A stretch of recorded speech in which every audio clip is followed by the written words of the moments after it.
So it is 7:06 and we will get underway. So good evening, everyone. Welcome to the meeting of the Oakland Mills Community Association Village Board. We're going to start with some administrative items. So first up is approval of the minutes from the January 11th board meeting. Is there a motion to approve those minutes? Okay, Warren motions. Bill, I'll take you as a second. Okay, any discussion of those minutes? All right, all in favor, and Rebecca, I'll call you for a voice vote after I get the visual votes. So everyone with video, raise your hand if you're in favor. 1, 2, 3, 4, 5. Rebecca, do you have a voice vote in favor?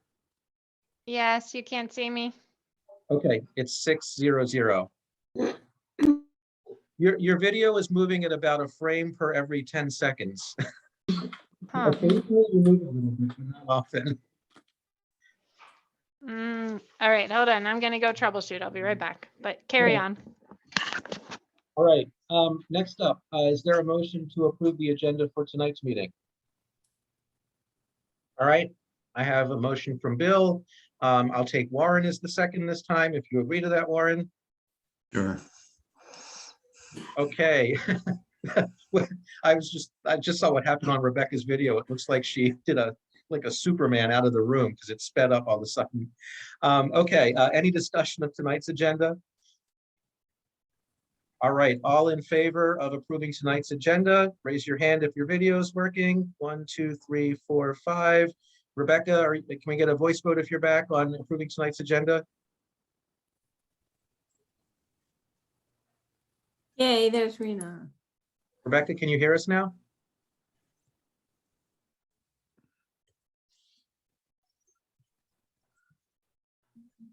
All right, I'm going to call it 5-0-0. It's weird because now it looks like Rebecca's video is working, but she doesn't seem to hear us. No, now I think the video is frozen too. But we see Rena. Hi, Rena.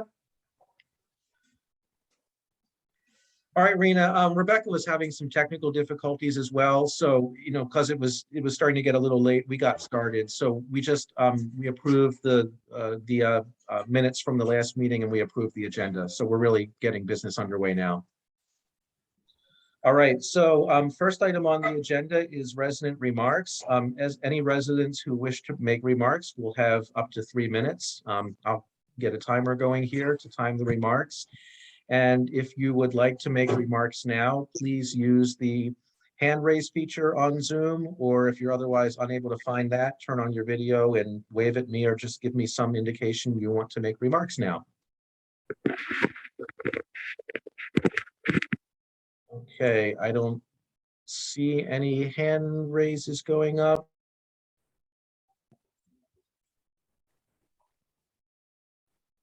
Safa, Jonathan. I'm trying to tell him. Did you just mute me? No, I might have, but Safa raised your hand. No, I called Safa. I said, and then I said, is there anyone else behind Safa? I muted you. No one touch any buttons. All right, Safa, go ahead. Okay, I wasn't sure if now would be a good time for me to talk. I just had 2 little updates. The first one being that we have reviewed and finalized all the priorities that you guys have submitted for 2021. So we hope within the next week or 2 to submit responses, give you guys an update on where we are. So that should be coming soon. So I just want to give you the heads up for that. Secondly, the county just announced their Lunar New Year celebration, which will be held virtually. Normally, this is the event that we host at the mall in Columbia. Due to the rise in Omicron, we decided to just keep it virtual just to keep the community safe because it's typically attended by hundreds of folks. So What just New tune Year? in. What celebration? The Lunar New Year. Oh, okay. When's that? So that will be next Tuesday, February 1st at 6 p.m. And it will be broadcast on the county executive's Facebook page. So if you haven't seen it, or if I haven't invited you to the actual event, then you should be expecting that soon. Those are my Okay, 2 little updates. Thank you. All right, thank you very much. My name is Amy Bennett. I was trying to figure out how to get in. I would like to make a comment. Sure, go ahead. My name is Amy Bennett. I live in Long Reach. I'm involved in the stream restoration project, trying to get it disapproved. all I'm asking this board to do is read the 4 documents from the Chesapeake Bay Foundation, the Sierra Club, the Patuxent River Keepers, and the U.S. Fish and Wildlife. Our resistance to the project is based on scientific evidence, as you'll see in those 4 documents. Those 4 documents will only take about 10 minutes to read. When I listened in on the CA presentation last week, or what I want to say is, since the CA presentation at your last board meeting, some significant things have happened, and I'm sure you're aware. One is that the U.S. Army Corps of Engineers, the U.S. Army Corps and the Maryland Department of the Environment have extended the comment period until February 23rd. I have an opinion about why they did that, but the bottom line is that they did it. They did receive significant comments. So we are trying very hard to protect our stream. I'm a 55-year resident of Columbia. I appreciate all the work you do. Now, all I'm asking is for you to take 10 minutes to read those 4 documents and at least consider that there might be some very, very legitimate concerns to this project. Thank you so much for your time. Thank you very much. Okay, is there anyone else? All right, we will move on to the next item in the agenda. And that is a new business item from Rebecca, the cul-de-sac beautification budget. Oh, Rebecca, it looks like you're fully functional again. Perfect. Yeah, I was trying to go through my work computer so I could have all my screens and see everything, but I think that the work network was slowing me down. So now I'm on my phone. Okay, so it's no secret, you guys, that I have been trying to get this cul-de-sac money that we have put aside used for a more sustainable purpose. And the past couple of years, I've been really trying to change the rules regarding that. And I know that I have lots of support in that. It's just how we go about doing it. And so Yards Alive has come up with an idea that we would like to try out this year as kind of a pilot. So Yards Alive is focused on helping residents learn more about sustainable landscaping. We've been giving our time and our plants and our money, estimating about $2,000 worth of plants, plus more for soil, pots, and labels, as well as charges for the website and Zoom membership so we can have our meetings, because we are made up of OM volunteers. So we're asking for so we have a big chunk of money put aside for cul-de-sac renovations, which we usually do $75 per cul-de-sac that applies to Sandy, first come, first serve. We would like to ask to put aside $250 of that cul-de-sac money for one sustainable cul-de-sac makeover.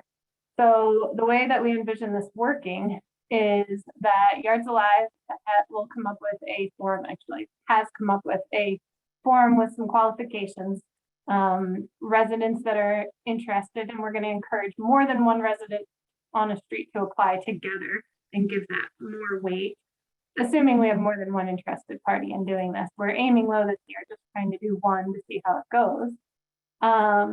And so they'll apply to Yards Alive, and we'll select one of these applicants and then give it to Sandy, and they'll go through the normal process with the cul-de-sac of just asking for it. And so they'll handle all the money, just like they were getting the normal cul-de-sac money for it. And then they'll work with Yards Alive in developing a plan, a sustainable plan involving natives, because it's really important that the money that we're giving people be spent on helping the long-term picture, not just wasted for the year on pretty flowers for a moment, and then next year they come back and get more and do it again and again.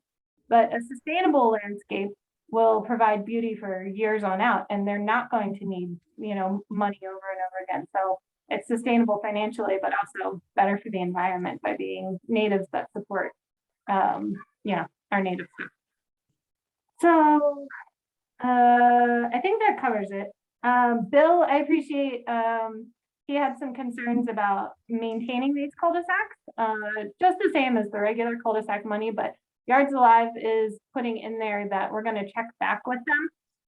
Every year, we will schedule a maintenance checkup on their cul-de-sac to make sure that it's being taken care of. You know, when you give somebody $75, the bar isn't that high. But if we're giving somebody $250 to redo something, we want to make sure that they're maintaining it. So there's a little bit more strings attached with that we're going to have to check back in with them regularly to make sure it's being taken care of. The $250 is a really low estimate, but that's what we guessed in order to really make a difference in redoing cul-de-sacs. Every cul-de-sac is different, and that's part of the application process. Like mine, for example, has big trees in it, so it wouldn't need nearly that much because we don't have space to add extra shrubs and things like that. But then other cul-de-sacs might be totally empty and might need more than 250. But so we're setting the bar at 250 to try to reach everybody. And the other thing is that Yards Alive members would not apply for this. We're already in sustainable. The whole goal is to encourage people who wouldn't usually be doing this. So it would be people outside the group. And since we do already have a couple of examples in Thunder Hill on the north side of 175, we're really going to be focused on those in Stevens Forest and Talbot Springs to try to get to spread our reach more to the south side of 175. So that's that. Questions, ideas, we're open to suggestions. We've been thinking really hard on this, how to make it work. Talk to a few of you. So if you have any ideas about, go ahead. Lynn has a question. I just have a couple of questions about the program as it's existed in the past. And do we have any kind of sense? I have two questions, actually. The first one is, do we have any sense of how the funds have been used in the past? I mean, when you say pretty flowers, that it's just the money's just wasted, is that an impression or is that something we know? I should say, I don't mean to say that it's been wasted. It's definitely been used temporarily, but not in a long-term basis, right? Well, not really, because just speaking for myself, I mean, this past year we used our $75 to replace a tree that died. So that's kind of a long-term thing. And we used a native species when we planted it. But so that's just a question. I think that in doing this, it should be put out as a new venture, but not in something to denigrate what people have done in the past. So that's just one thing. And then the other thing is that you said something about that you were going to encourage more than one person per street to apply. And I would think that we would want it to be something where the neighbors, all the neighbors surrounding the cul-de-sac circle would be of a mind about this. Not that it would be one person who gets kind of, as it were, a bee in their bonnet, since we're doing pollinators. And that it would be something that it would be a neighborhood effort, because even in terms of sustainability, everything requires maintenance and care. And if it's one person kind of acting as a solo act instead of an entire neighborhood. So those are my two questions. Exactly. I'm sorry. I didn't mean to denigrate what people do with the $75. I know, I've gotten it before and we've planted shrubs and, they'll be there for a while. And I know people do pavers and tables. There's all kinds of ways.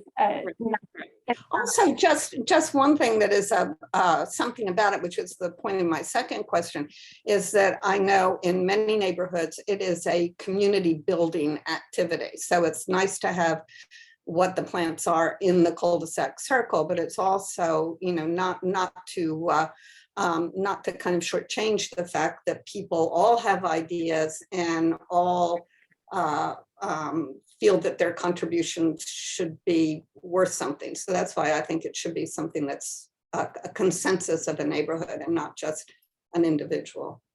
Yeah, I love that. Well, so part of our plan, first of all, with the cul-de-sac money, you don't have to get all your neighbors, right? Like you can just go get the money and plant whatever you want in your cul-de-sac. I don't know that. I mean, I know that we do it for everybody surrounding the cul-de-sac circle. Everybody works on it and everybody comes out for a work day twice a year. Yeah, well, We don't require that. And I have something to say before you. Mhm. Go ahead, Sandy.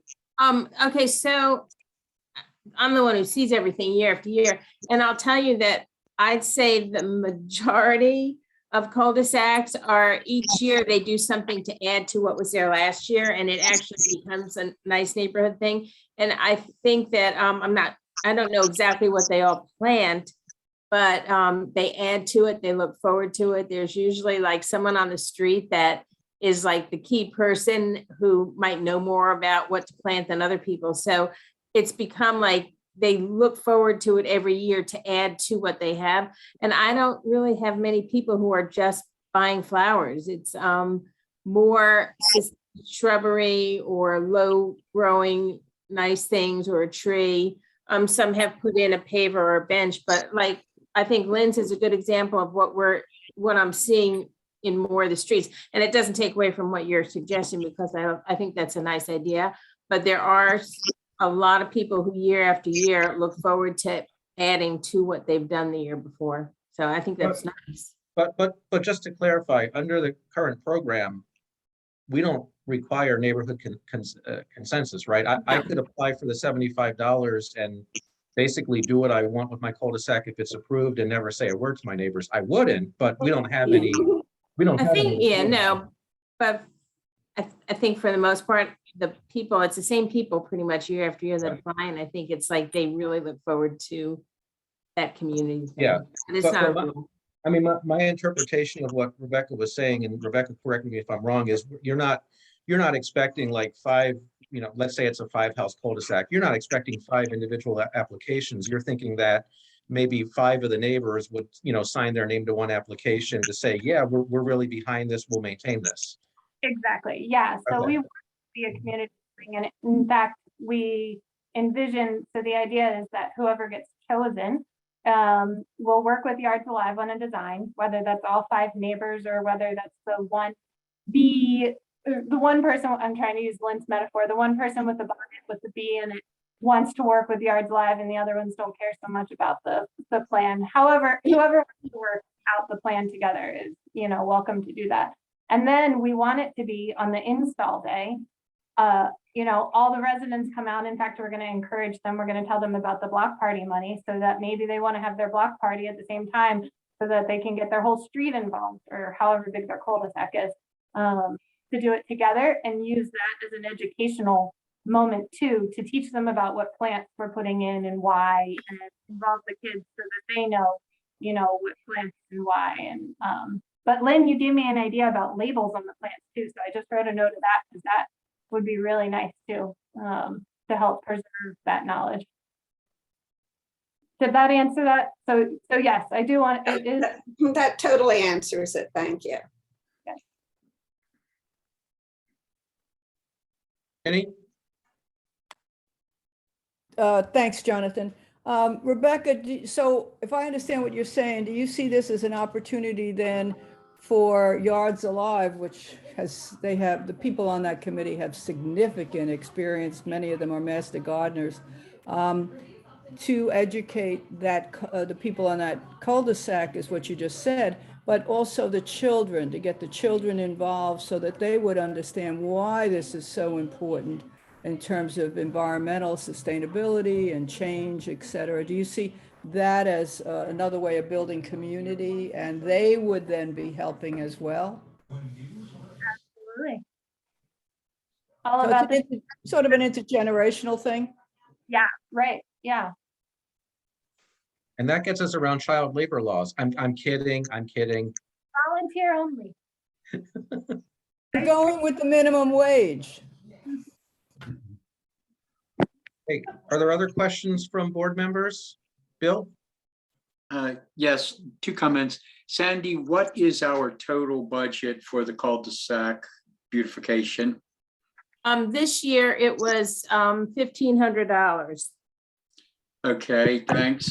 And the second point then is, I feel with $1,500 and 250 of it for one project is important that the project be successful in the long term. So that I like that Yards Alive would be involved initially and then ongoing, so that we would sure of maintenance being done to keep it looking really good. For a $250 investment, I wouldn't want it to deteriorate in 2-3 years. It looks pretty shabby.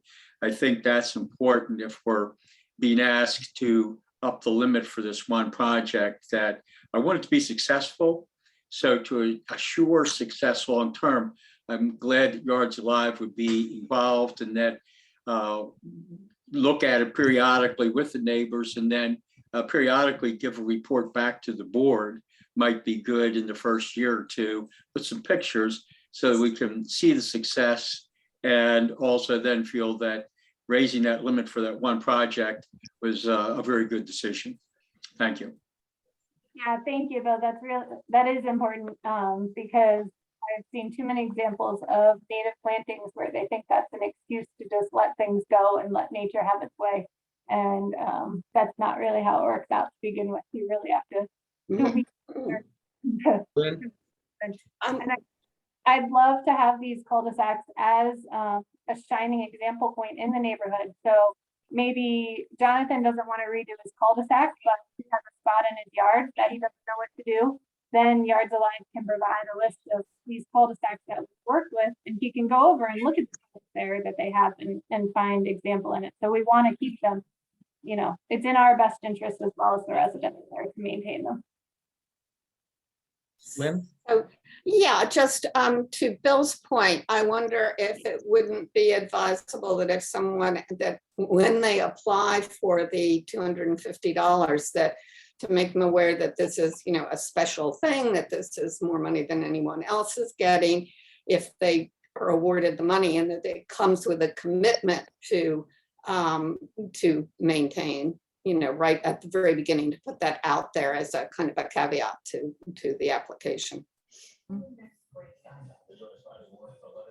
Yep. Yeah, I'll put that in the application.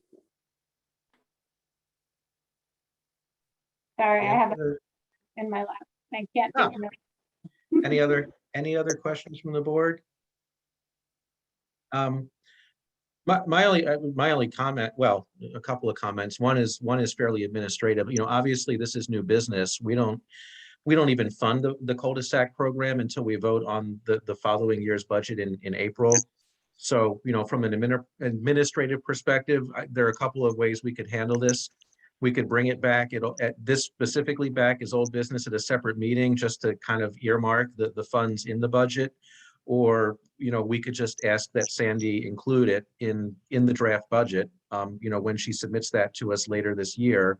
And then the draft budget has to go through new business, old business. So, you know, it can, you know, theoretically work either way, depending on what we want to do. I just, you know, would like to have everyone's input so we know how to schedule future meetings.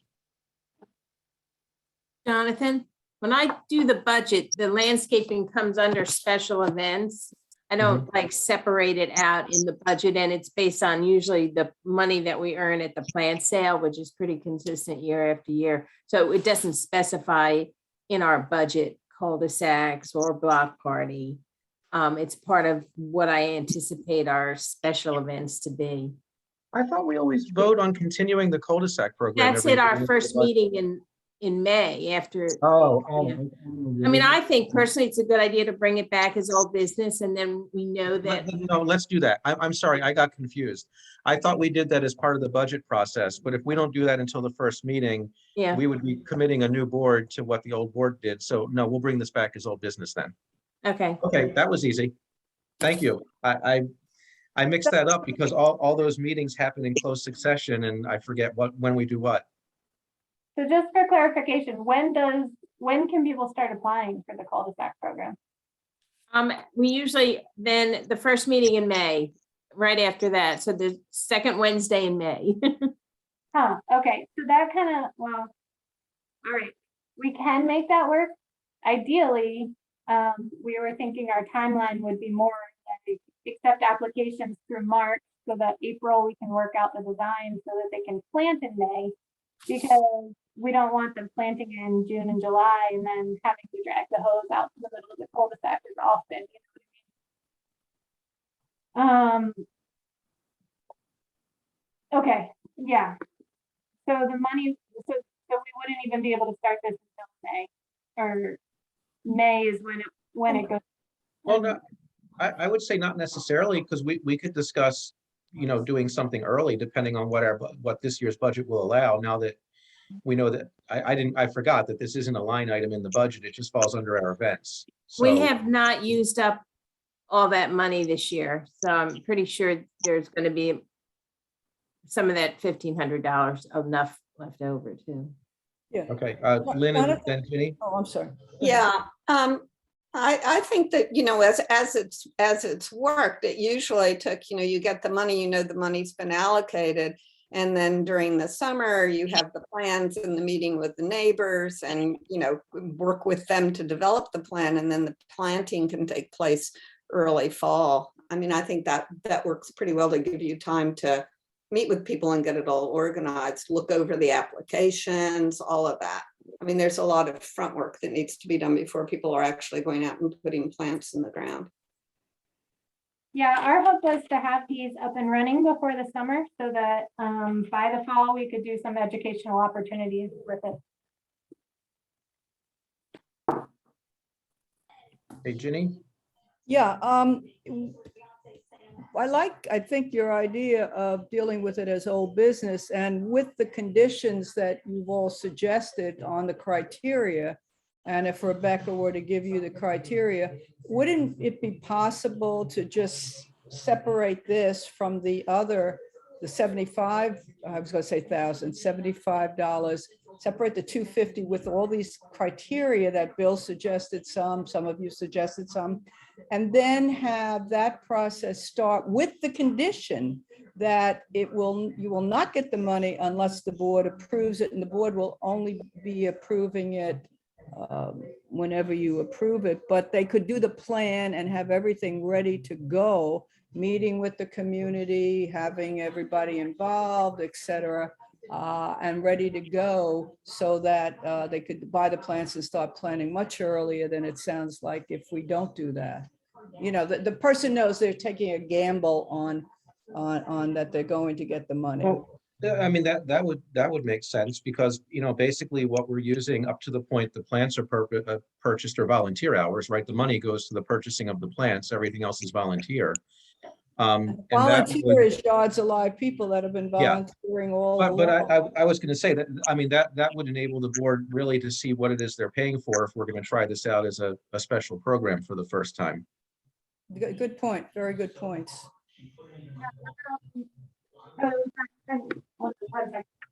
I'm sorry, I've had kids in and out while I'm trying to pay attention.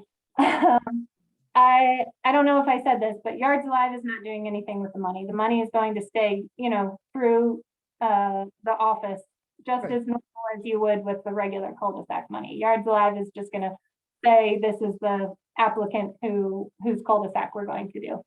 Just in case I didn't make that clear. No, But I think Yeah, I think you made that clear. The point we're making is if the board could approve this as a separate project and get it, so you could get it going with the condition, with the applicant knows, hey, depends on whether the board actually has the money and we'll approve it at whatever date. But you would have the plans ready, the community, meaning that's cul-de-sac community involved. And, you wouldn't have to start later. You could start soon. I don't know. I think that's what I'm talking about anyway. that timeline would be fine for me.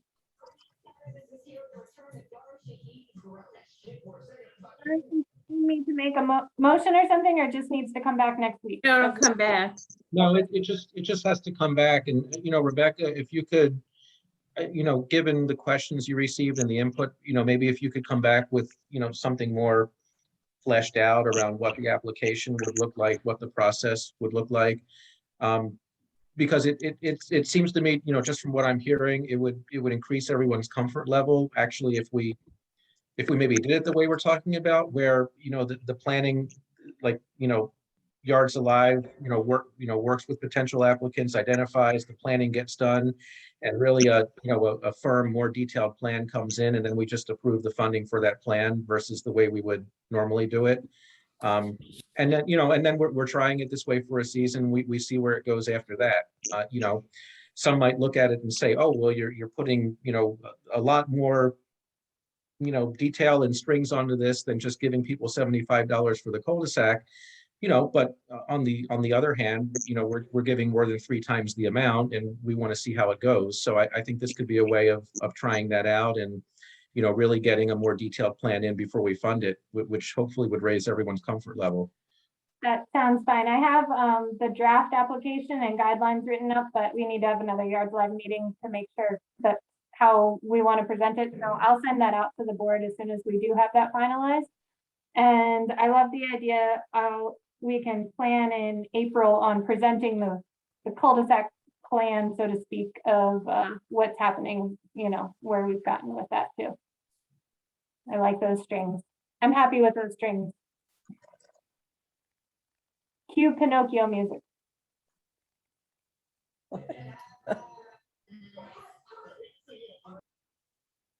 Okay, anything else? Bill? Oh, Bill and then Ginny, I think. Just real quick, and then I think one of the residents, a non-board member, Nessa Herring, has had her hand up for quite a while. Rebecca, I think that the more you could put into a who, what, when, where, why, how kind of executive overview of the process would be very helpful to board members and applicants, et cetera, so they're all on the same page. And I think that would help me certainly making the decision. And my guess is it would probably help board members too. Thank you. Thanks, Bill. Ginny? Sorry. Yeah, one of the other things, if you could consider, is for your criteria, that one of the other things Yards Alive would offer, not just their volunteer time to work with the community, that I keep saying community, the community on that cul-de-sac, but also post it on their blog, which gives Oakland Mills Village Board and Village prominence and credit for trying this. That would be seen, and you got a couple of hundred people viewing that blog, so, and growing all the time. So I think that would be great for Oakland Mills Village Board. Okay, thank you. Thanks. Okay, did we have a comment from Nessa Herring? If everyone on the board is, oh, wait a minute, Jennifer, are you raising your hand?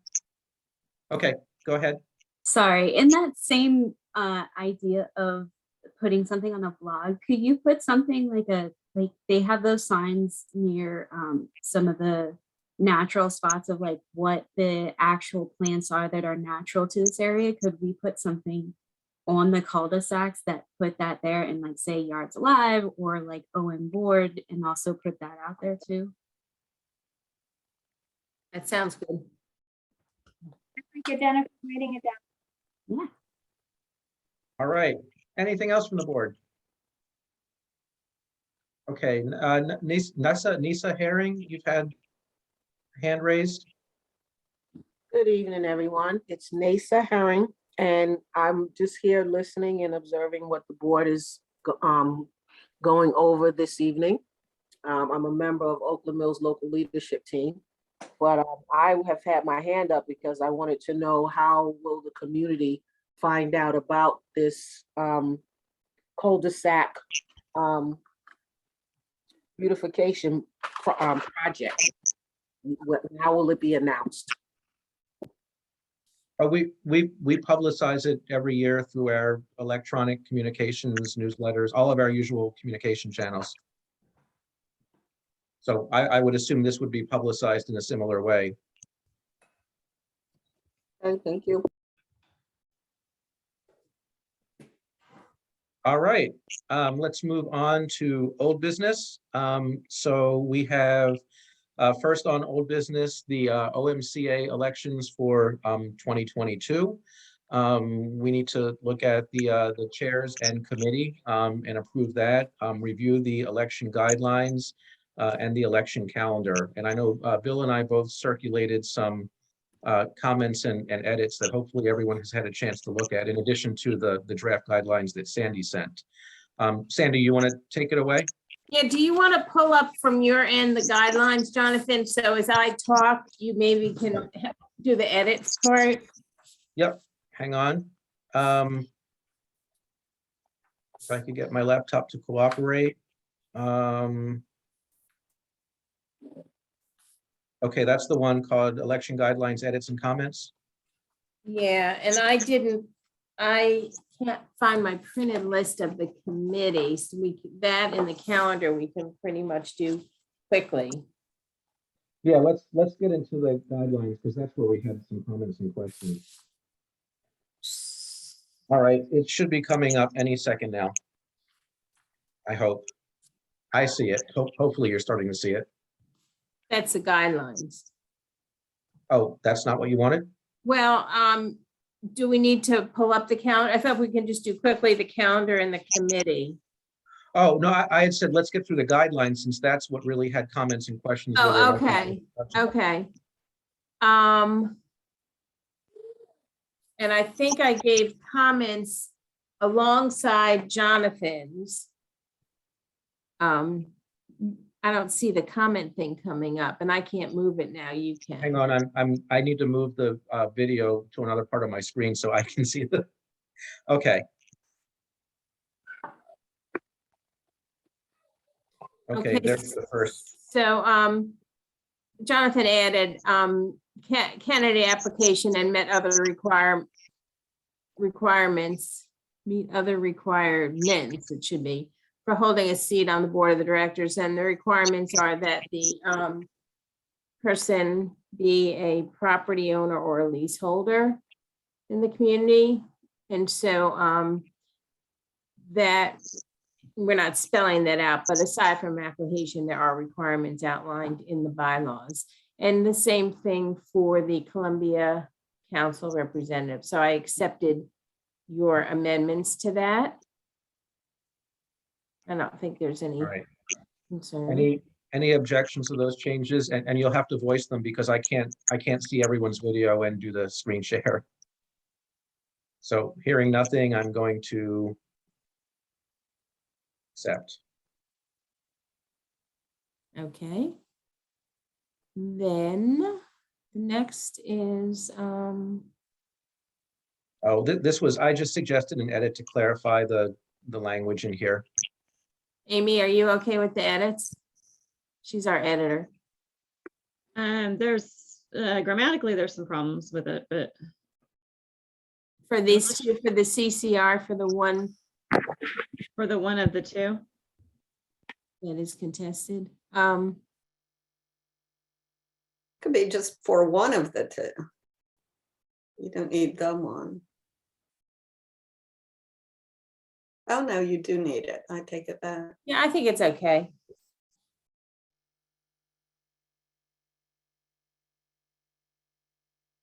Oh, why did it jump? Okay.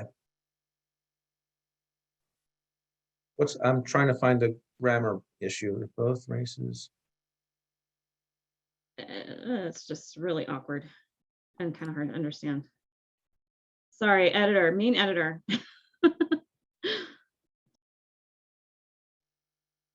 I forget what it used to say, but I want it was the way it read before, it almost sounded like both races were contested under both conditions. And I wanted to make it clear that like the second condition means only one of the two are contested.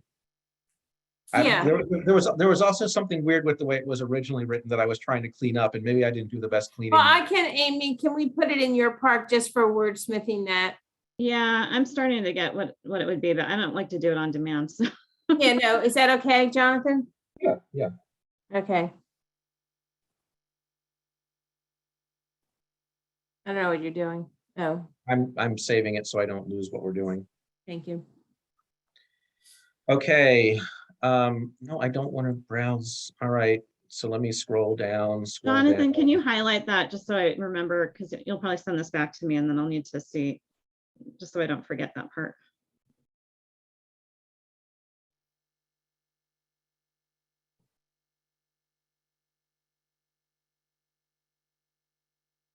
I don't even know what this edit is because it looks like nothing changed. The date's the same, so. Yeah, I don't know. Okay, the candidate application. Now, the 5 days is in our bylaws. Where are you? Suggest 5 days or more. Oh, here, okay, this is where, so I agree with the reasoning. However, I did find out today that the online ballot will have, our candidate statements there. So if you pull on the candidate's name, then you can open up their statement. But I also think that we can get everything done before we'll have the statements done before the mailing goes out to the community. And they can be posted before the mailing goes out, because we don't know when the publishing company will take the mailing to the printer. So I don't want to tie us down to a specific date, but No, well, wait a minute. I'm a little, so my only point in this was, now that we have online voting as well, and we also have mail voting, most people think of the election as election day, and obviously we would want this stuff published more than 5 days before election day, because yeah. the hours will be out and the online voting would be open. So that's all I'm saying. So I suggested that we change it to say 5 days or more prior to the opening of online voting or mailing of ballots, so that everything, basically what I want to see is that the candidate statements go out at least 5 days before the first person can vote, not Go 'cause out in that the to me mail. is the start of the published. election. I don't want anyone to misinterpret this as, the 5 days prior to the Yeah. election means election day, April 23rd.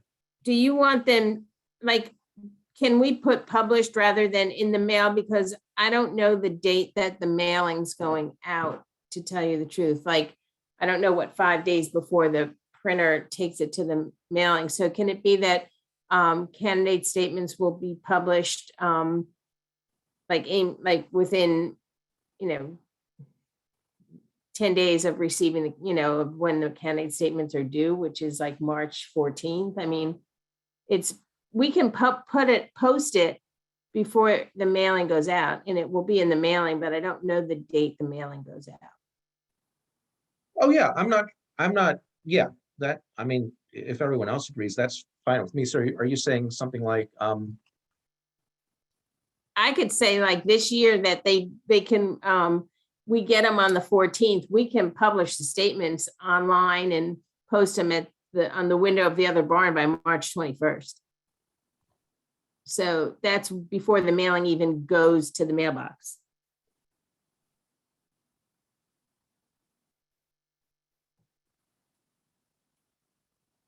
Yeah, within 10, yeah, and they're due on the 14th. So Yeah. Amy, are you good with that? Yeah, I'm fine with it, but did you say it was in the bylaws? No, that's a different 5. I'm sorry. Okay. is it, does anyone object to that? Is everyone okay with that?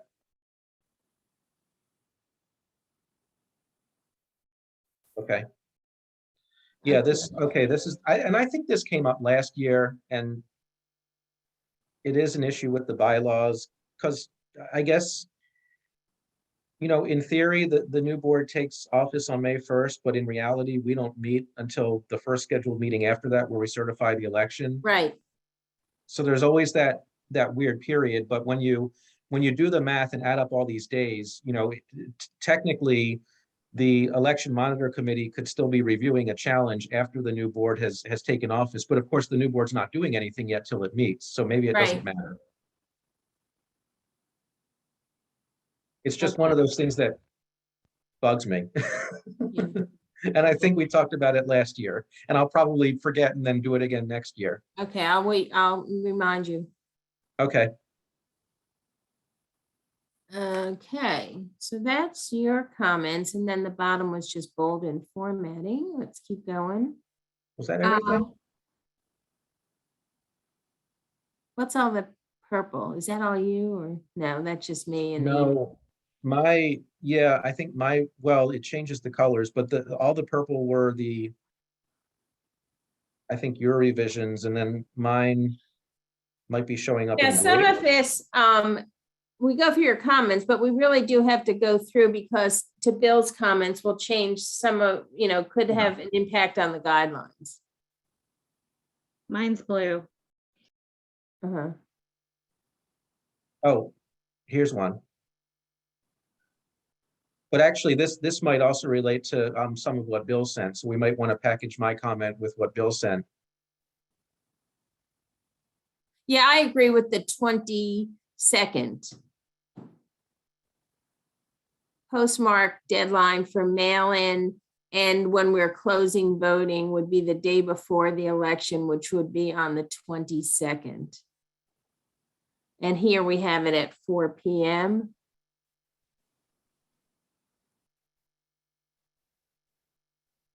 Yeah, so we have online voting closing at 4 p.m. on the 22nd. So yeah, there's so many edits, I can't even tell what this comment ties to, but what I'm saying here is, any non-in-person voting should all close Yeah. on the same date. Yeah, so I'll go through it to make sure.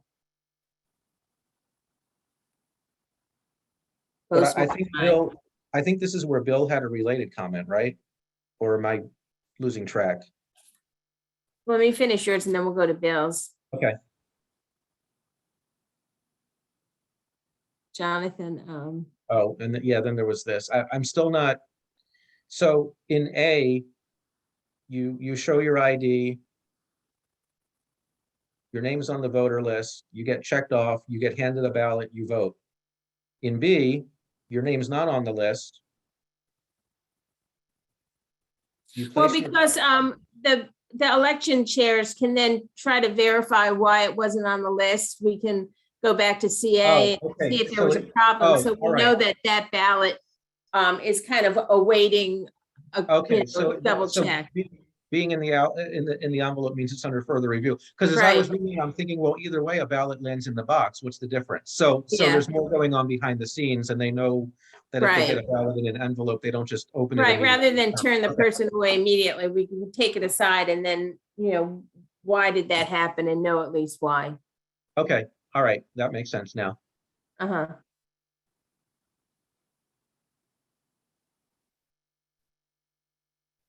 Okay, and that was everything. And then, yeah, then we get down to Bill's comments at the bottom here. Okay,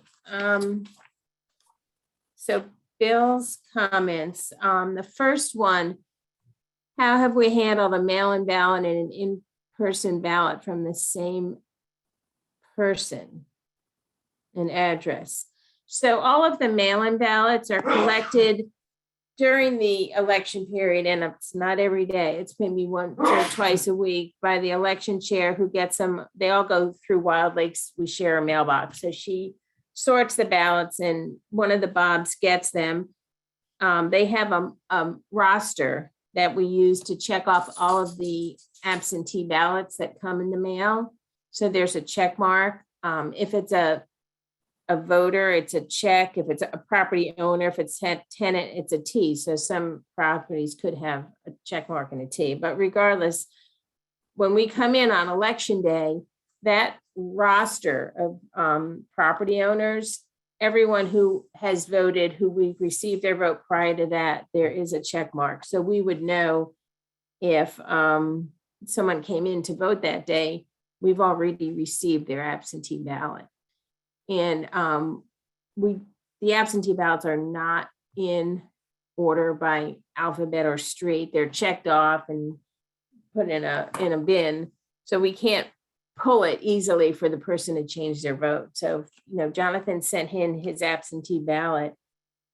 We got it. Your name's checked off. If you came to vote on election day, we would be telling you that we already received your ballot. Does that answer you, Bill? Yes, it does. There's a slight wrinkle in that we would be accepting mail-in ballots for 5 days, if it's got the right postmark, but for 5 days after that postmark.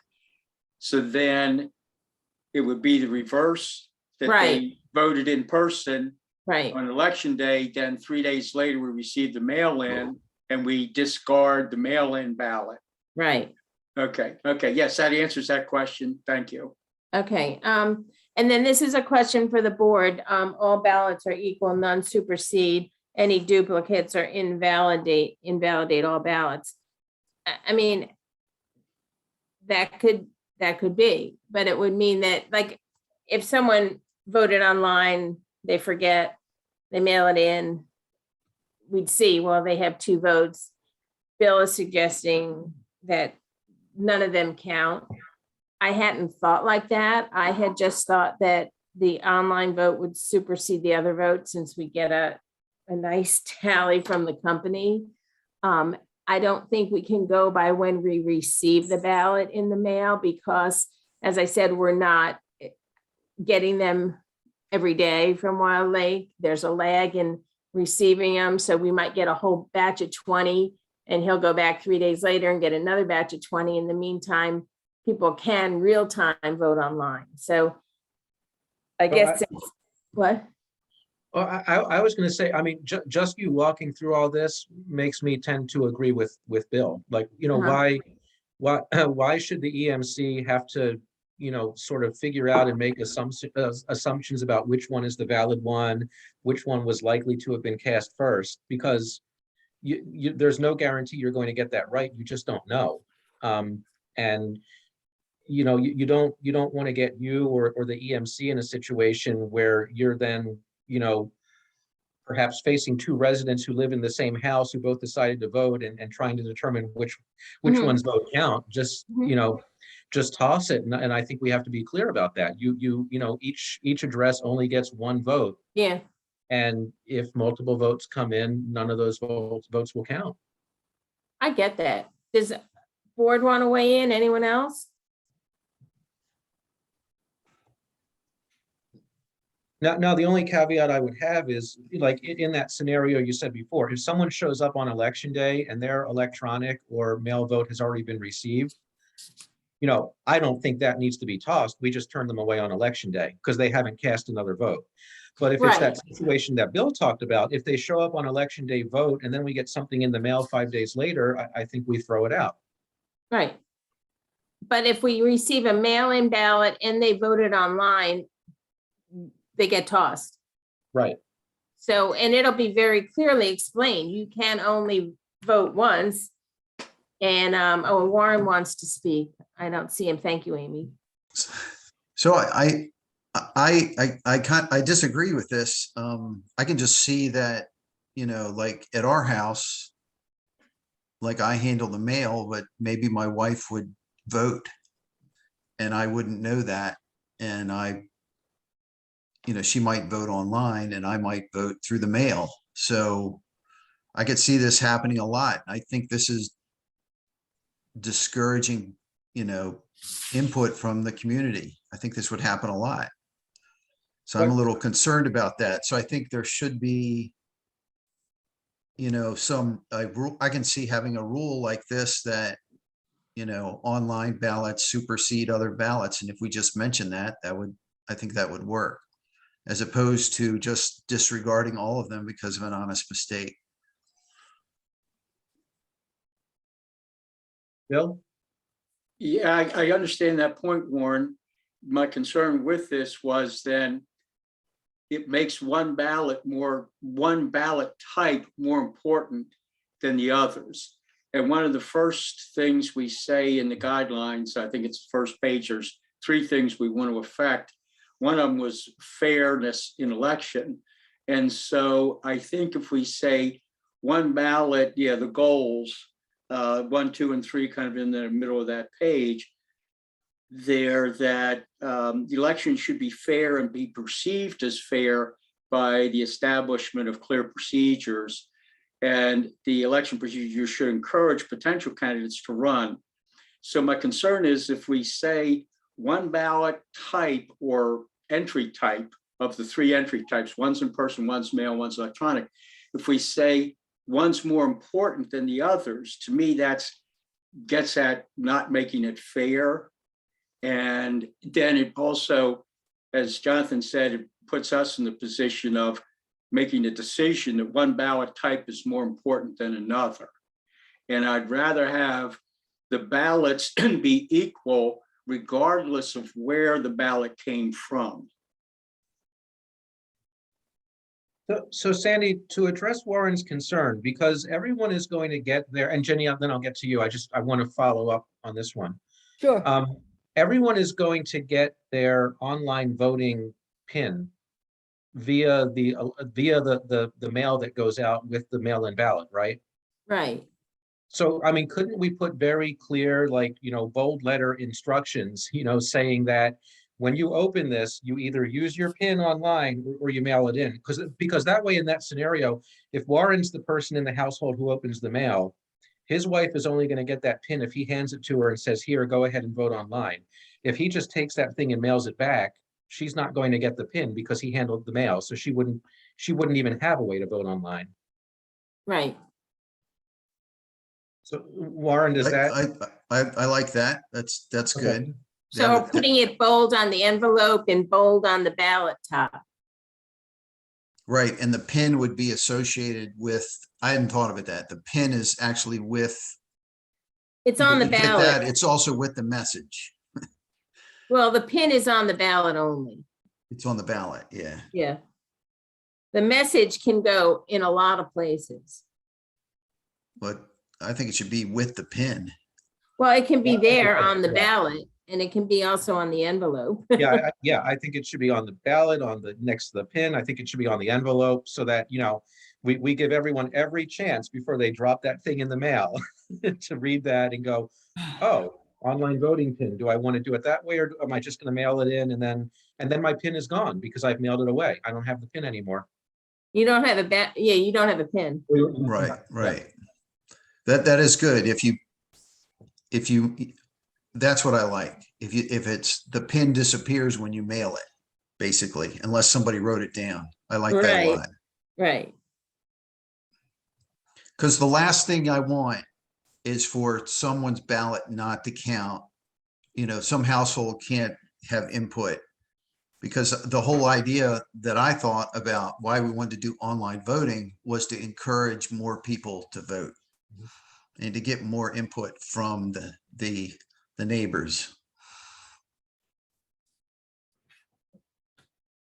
I think Jenny has her hand up. Oh, yeah, I just wanted to make sure you didn't have more to, so do you feel That's- better about that now? I do, as long Okay. as it's, yes, thank you. All right, Jenny? Yeah, this is an interesting conversation here. A couple of interesting things. One, I think in Harper's Choice, where they have electronic voting, they had to stall the voting and hold it and vote again because they didn't have enough people voting. The other thing is in King's Contrivance, your point, Warren, where I think almost anybody in the household, maybe it's 18 plus, can vote. They don't have electronic voting for that reason. They don't? No, Oh, nor okay. does Kings or other villages because of that. They can't.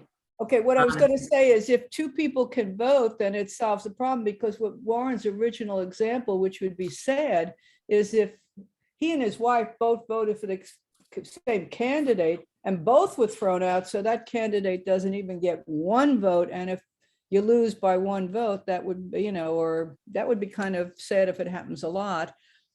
So it is a complicated issue, actually, but I like the idea. It's really a matter of notice and awareness to the recipient of these letters that it's Right. very, very clear, and it's got to be all over the place. Maybe Right. some, yeah, advance notice about it, that we have a new. Oh, yeah. When I start putting out the election newsletters and emails, that's going to be front and center this year of what what the options are. And everyone's going to know 3 times before they even get their newsletter. That's great. That's really so important, because this is a whole new process that, Right. and if somebody doesn't have a computer or access to a computer, okay, that's. Then they great. can vote other ways. I mean, Yeah, that's why they have then they can use the mail. Or they can come in person. now I Yeah, will tell you, There's no more COVID. Oh, there are going to be instances where people have not gotten their newsletter and they want to vote online. And what Wild Lake did is, I'm not just going to send a ballot out with another pin. We need proof of their, who they are. And Kristen said sometimes it would be like their license that they showed her or scanned or something before we would be giving another pin and then letting the company know to disregard the pin that for that address. I'll talk to the company about that because people will, the post office is not going to get them to everyone the way they should. But I'm also not going to have Ginny Thomas call and say, oh, I didn't get my newsletter. I want to vote online. Can I have my pin? I have to know who that person is and then make sure that the other pin is not an allowable pin in the system. Well, Chuck will be upset about that, but okay. You No, get, does that make sense to everyone? I just want you to know that. Yeah, Yeah, no, so that's- it'll good. always be one pin per address. A Right. pin associated with an address would have to be deactivated before a new pin. can be Right. assigned. Yeah. Right. That's Okay. good, good.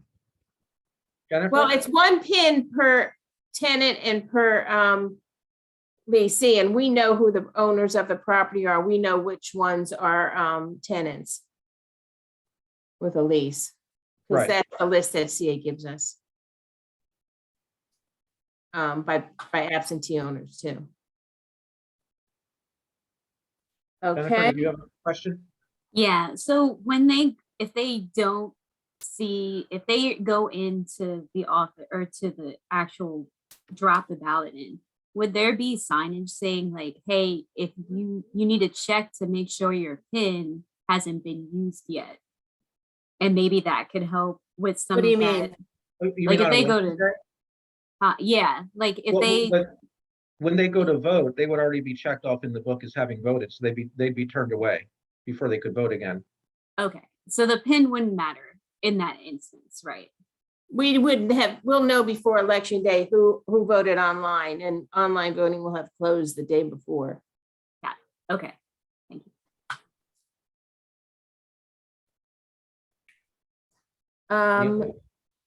Do we have a consensus on that?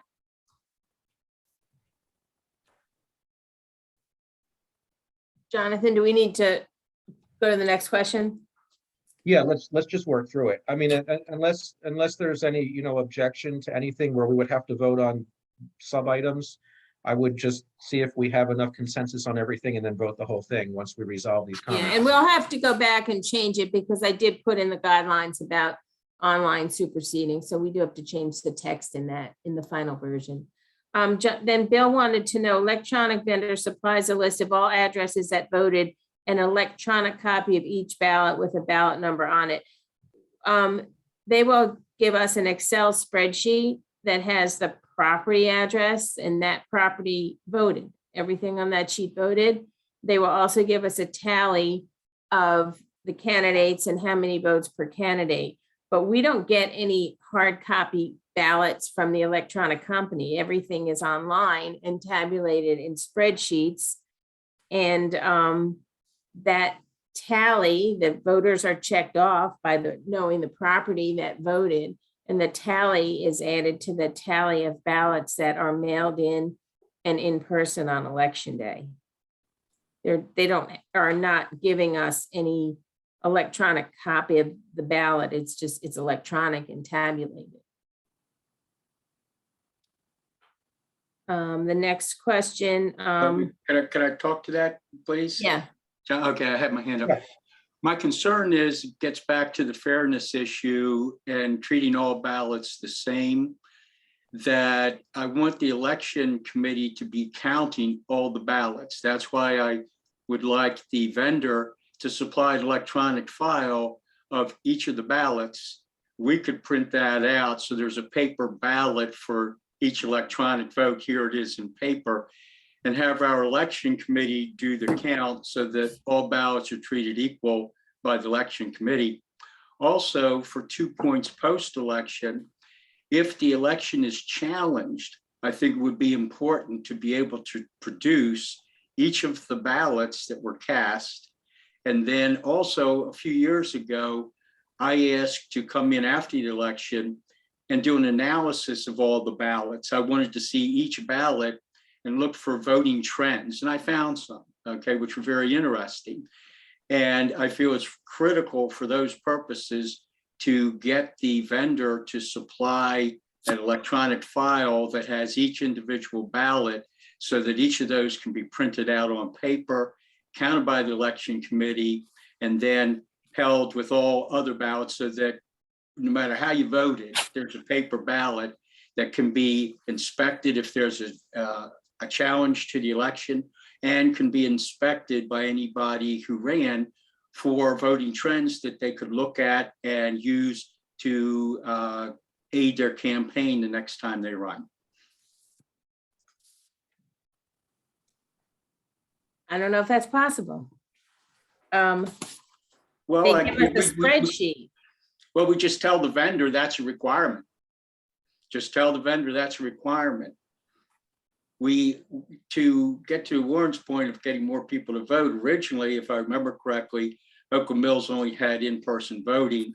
Then at some point, Oakland Mills decided to spend a fair amount of money to do a mail-out ballot to everyone. And then when I got, except people who lived in the apartments, then when I got on the board a few years ago, I said, let's spend more money instead of just dropping off 20 ballots to each of the apartment managers or so, get a ballot mailed to each individual apartment address to make it easier for people to vote. And again, that's more expense.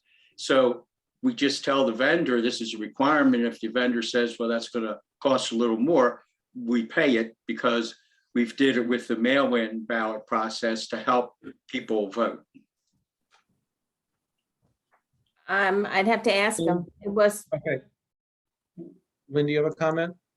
No, I have a question actually, and that is that if we were to ask for a printout of each ballot, what kind of information would be on that? I mean, does that violate sort of secret ballot, secret voting concerns? Because I know that the spreadsheet that I've seen gives addresses and that house, somebody from that property voted, but it's not the ballot where I can see where they voted or who they voted for. So I don't know how that would, I don't know to what purpose, except to verify that there weren't duplicate ballots. I would hope if the vendor can do this, they would provide two different files. One would be a list of all the addresses that voted, and the other would be a sanitized set of ballots, you know, with the pin and the address removed. Mhm. That's what I I was don't know. thinking. But then how would that help us determine that all ballots are considered equal? 'Cause Yeah, really. if the pin and the address are removed, Well, if there are any What do we duplicate know? addresses, that any duplicate addresses would be thrown out before the ballots get counted regardless. So this would only be for ballots that counted, is my understanding. it just, I don't know, it just seems like a lot of anticipating a lot of problems that I don't think we've ever had. My concern is different than all this. I mean, we could have an overwhelming number of people who are so excited to vote online, like we could have 1,000 people vote online. Our counters can't count 1,000 ballots from the electronic company. I was figuring we're going with a company that other villages have successfully used without any concerns, and that we have the beauty of having it tallied for us and checking out over the period of prior to the election who voted and who didn't. I mean, I don't know how we could So count all of that. I would propose maybe an in-between. You know, I mean, electronic voting, whether it's online or even walking in and you know, doing the thing where you scan your card when you vote, those all do get counted electronically. And you know, normally those results are trusted. So you know, if the vendor is able to supply this, would a happy medium be don't require the EMC to recount everything, you know, for the sake of recounting it. Trust that the, you know, electronic formulas can count properly, but have them available so that if there is a challenge, then you can do the manual recount. because that's usually where a manual recount becomes necessary, right? If you have something close and someone decides to challenge, the only real way to work out that challenge, or one of the first steps you would take on that challenge, is to do a manual recount. And in that case, you would need those electronic ballots to be able to do the manual recount. I mean, that's the scenario I can think of where it would be necessary. I agree, it could become quite onerous if online voting gets really popular for the, for the EMC just to count everything that's already been counted. Bill, I get your point about, treating the ballots equal, but, I mean, the likelihood is actually better that you're going to get a more accurate count, through electronic means, because it's basically an algorithm than, human eyes looking at hundreds and hundreds of dots or check marks on a form. So I'm not sure it really solves an issue when it comes to treating the ballots equally, to get to an accurate outcome. But I can see where this could help solve an issue should there be a challenge, and then we say, well, we can't produce the electronic ballot, so we can't really fully evaluate that challenge.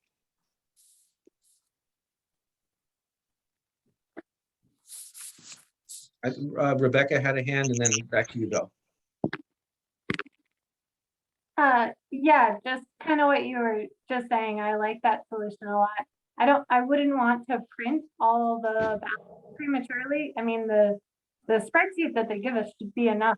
We can see the numbers on there without wasting paper and the time of the ballot counters. They don't have to redo the task too. So I like your solution of just use the spreadsheet. Bill? Yeah, I think it's critical that we have the ability to print out each electronic ballot on paper, because if we don't, we could find ourselves in big trouble if there's a challenge, or if someone like me wants to do an analysis of the votes, then it would be extremely handy to be able to print out each of the electronic ballots. If we don't demand that capability, we could find ourselves in a big problem situation. And I'll just refer to a election within the last 2 or 3 years involving an individual who created lots of issues for the board. Should that scenario rise again, we need to CYA with the ability to print out the electronic ballots. If we don't, we could find ourselves in a big problem. I think we need that capability. Bill, what extra information would you want on the printed out ballot other than what would be on the spreadsheet already? What I would want is, if somebody uses the mail-in ballot, it's a paper mail-in ballot, the information that's on that paper mail-in ballot, or the same paper ballot that you would cast if you cast in person, that information that's on those paper ballots, I would like that exact same information on the electronic ballots, so that we could print out the electronic ballots and we would have the same information on those as we do with the mail-in and the in-person. What information is that? The address? No. Have you cast a ballot in the last election? Did you vote in the last Oakland Mills Village Board election?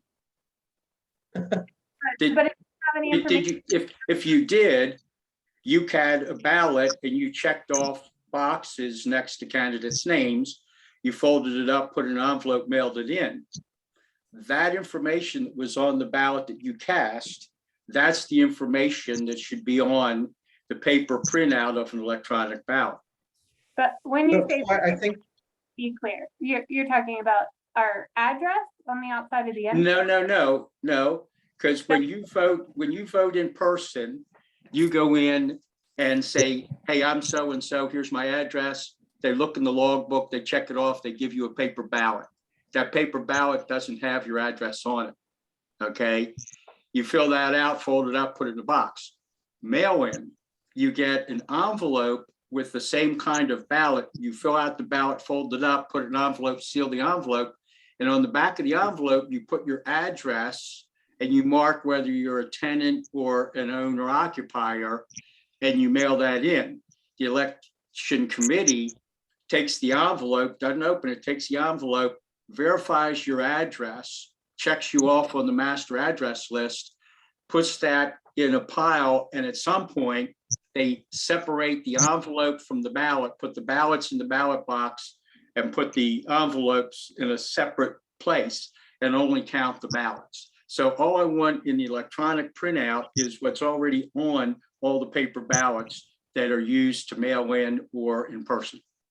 Which is just. So Bill, names? I'm sorry, I'm not understanding the difference. yeah, I guess maybe I can state it a little differently to help. I guess, Bill, my question is if the vendor is able to send a big spreadsheet where like each row is a ballot, right? Each row represents a ballot and each column represents a candidate. And the spreadsheet just has a checkbox for who that, which candidates that ballot voted for.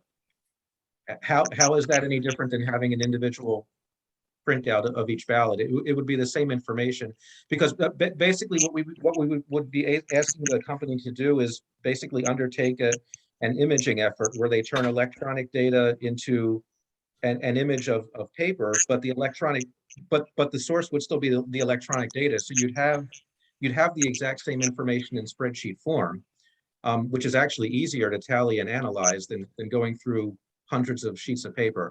I guess that's where I'm a little bit lost. Okay, if you're saying, see, my thought was they send you a spreadsheet, here's this candidate, give you each candidate and the total number of votes of each candidate, period, end of story.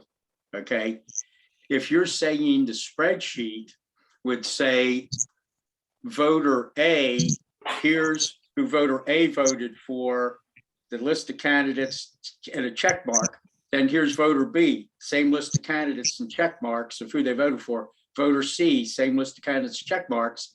Then you in effect have the electronic ballot per voter. Okay, Right. That I'm fine with. That's what I thought. Sandy, isn't that what they can produce? That's what I thought they could I produce. have not seen exactly what it looks like, what they produce, but I can ask them. Because I think it's critical that we are able to say voter A electronically voted for these candidates, voter B electronically, these candidates, voter C electronically, these candidates. We've got to have that. If we don't, I think we leave ourselves open to some serious challenges. But we don't know who voter A, B, and C No, are. we won't know who they are. We will No, just see. I'm not saying No, names. I'm just saying every ballot is just an anonymous row in a spreadsheet, and then who they voted for, appears in the columns. It does seem that this vendor should be able to do that, because if they take all the votes and aggregate them and then throw everything out, then there's no auditable trail or anything. I mean, that wouldn't be very responsible of them. So if that would satisfy it, Bill, yeah, I'm all for it. I thought you were saying we literally need to create an image, from electronic data of a ballot so they look the same, which is, I mean, really, it's an unnecessary step, because the electronic data is actually easier to validate and to review for any trends, if that's what you want to do with it. Oh yeah, I agree that with you, Jonathan, that it would be important to see what they're going to supply on the spreadsheet, because what I want to see is that each individual voter, no names, no addresses, no identification, no PIN. I want to see each individual voter electronically, who they voted for. And I want to be able to see that so I could look at trends, so that we would have legitimate data in case of a challenge.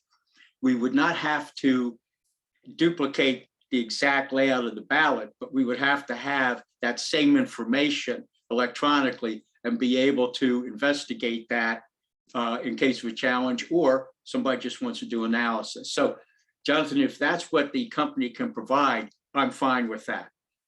Yeah, I mean, Sandy, it does, and now I'll get Lynn. Sandy, it does seem to me that should be available, because, I know we, and I'm assuming other villages have provisions for challenges.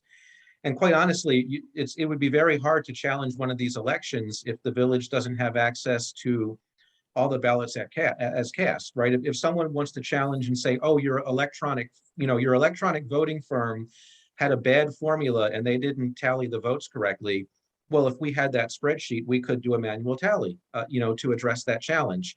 If they don't provide something like that, we basically wouldn't be able to address the challenge, so that they would leave us in a bad position. So it does seem like something they should be able to produce, because the data are coming in. So Uh-huh. it's just a matter of sanitizing the data to strip off identifying attributes like the PIN or the address, and then, putting the data back out in a spreadsheet.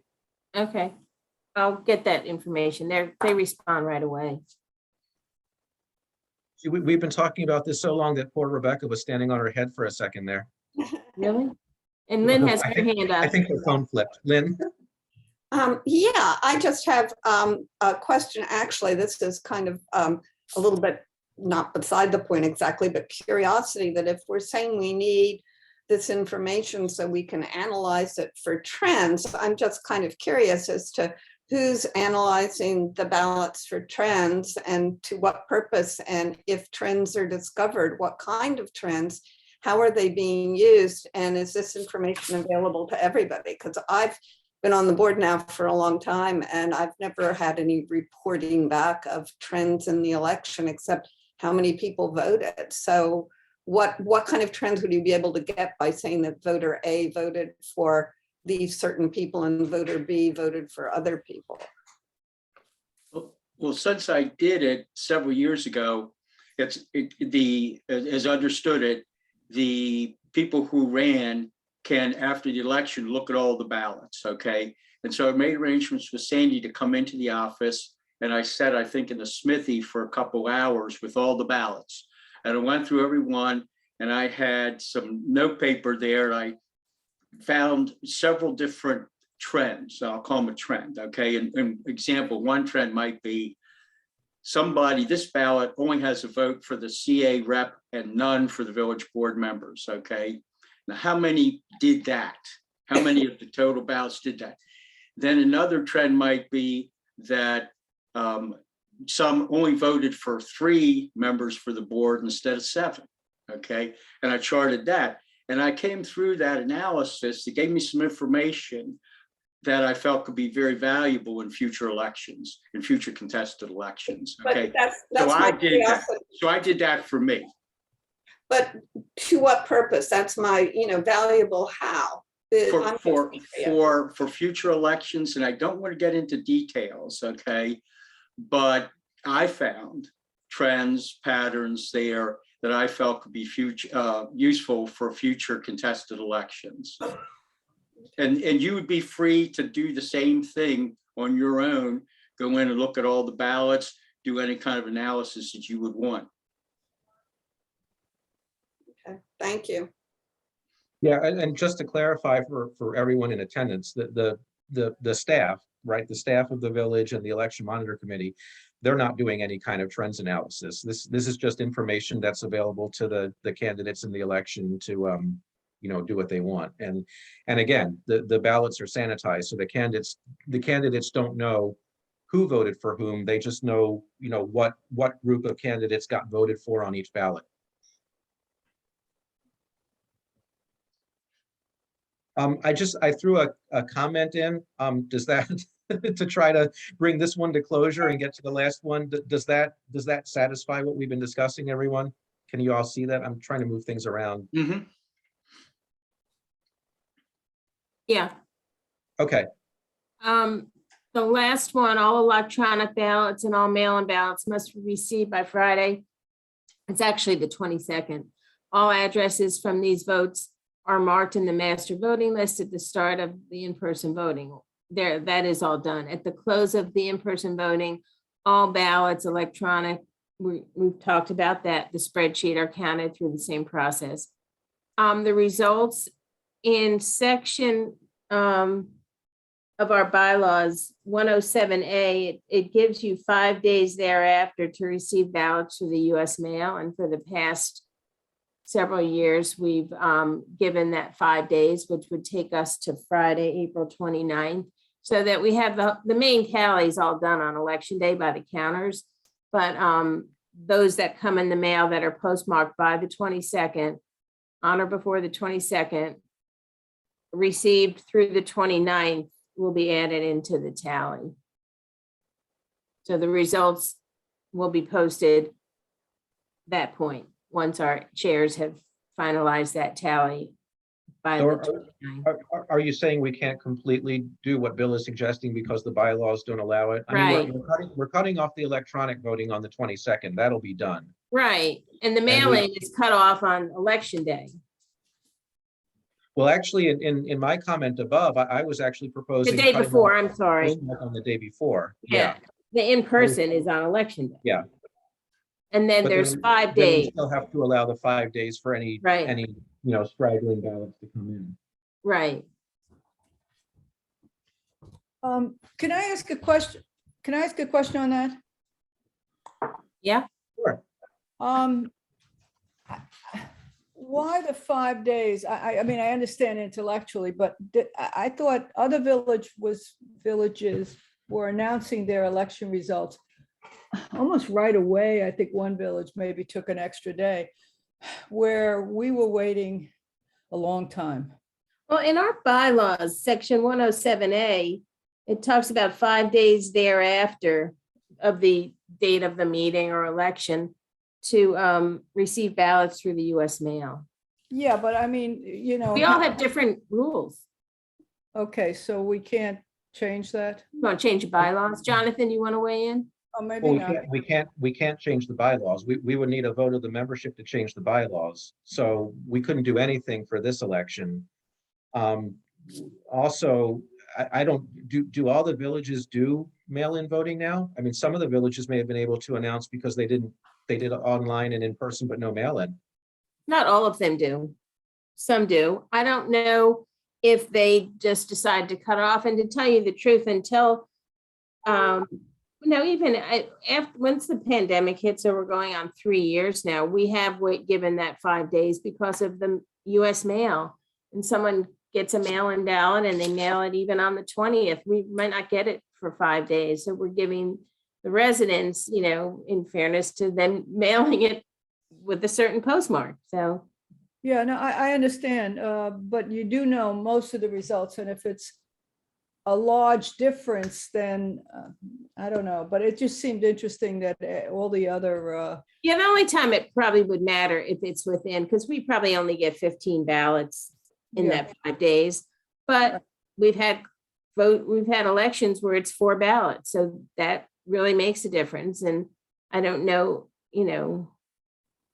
to say, well, if a candidate's ahead by X amount of votes, then we'll announce it. But if they're, I mean, can't wait.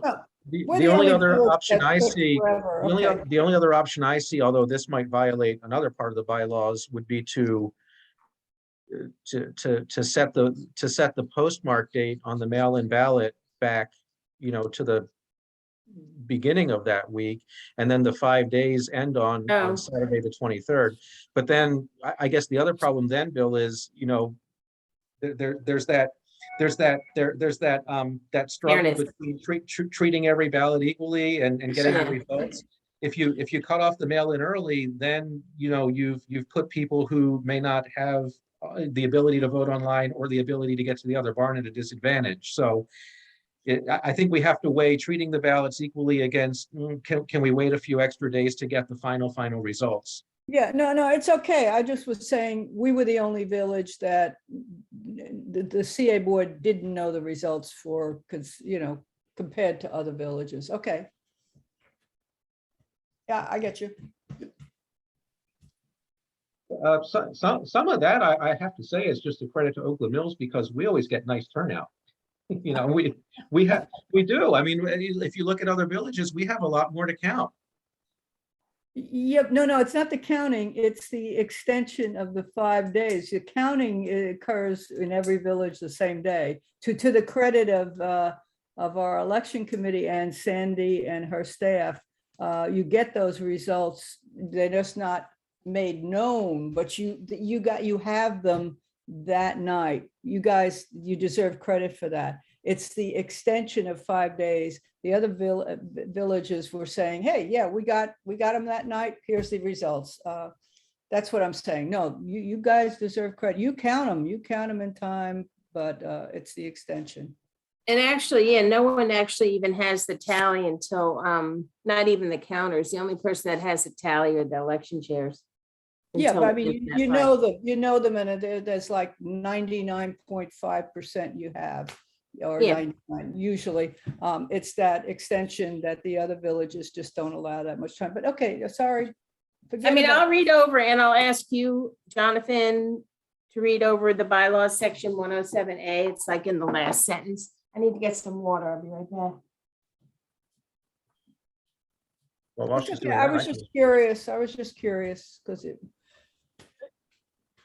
I'll tell you, it's excruciating for a candidate to wait 5 days. Let me personalize it.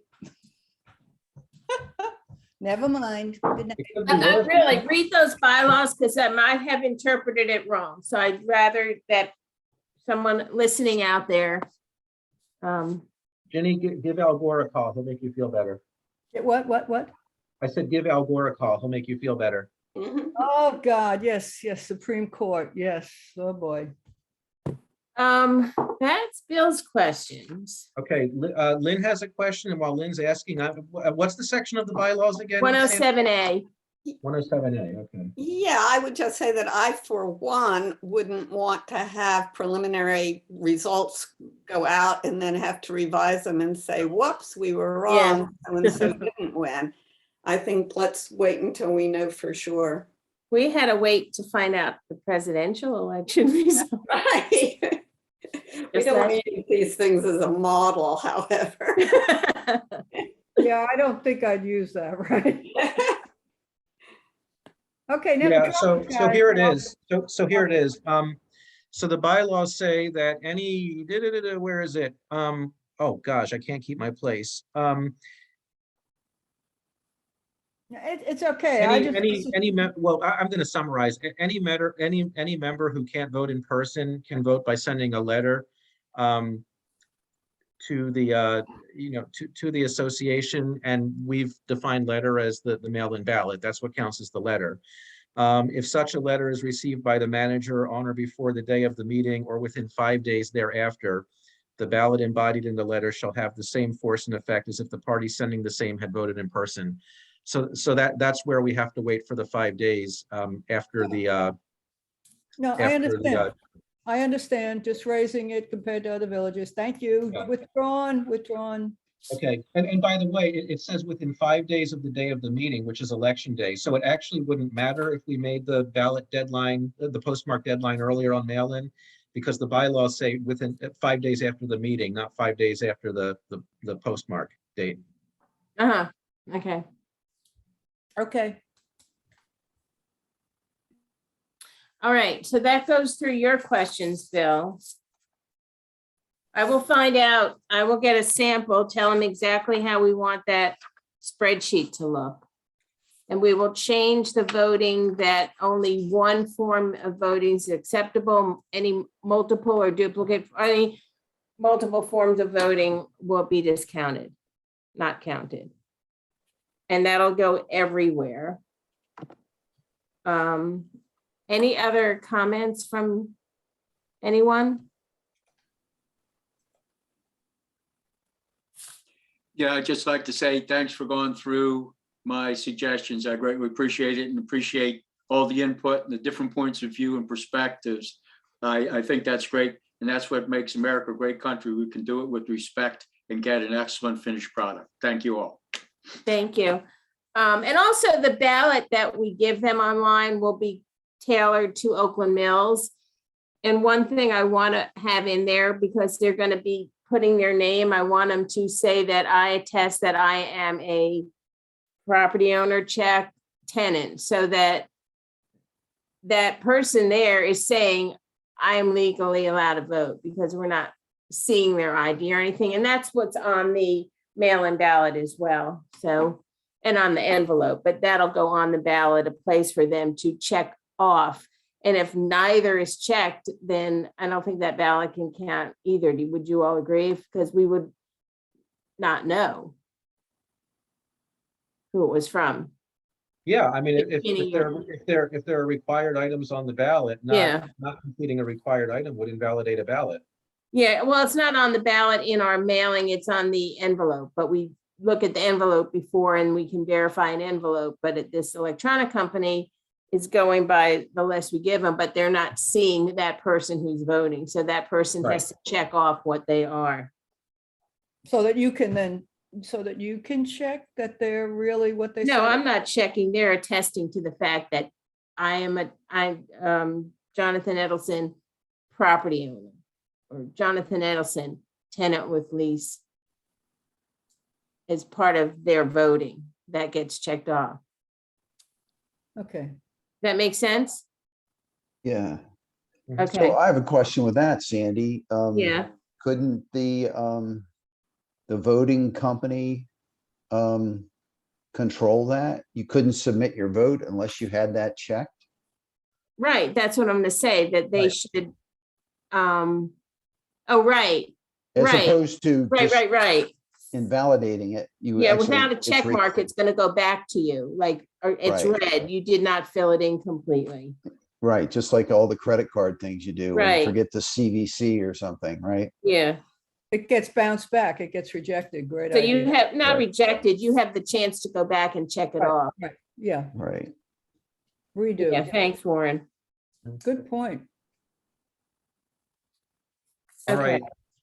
Since we're well beyond the allotted discussion time, I'm gonna call for a vote. Is what now? We have the calendars in the committee.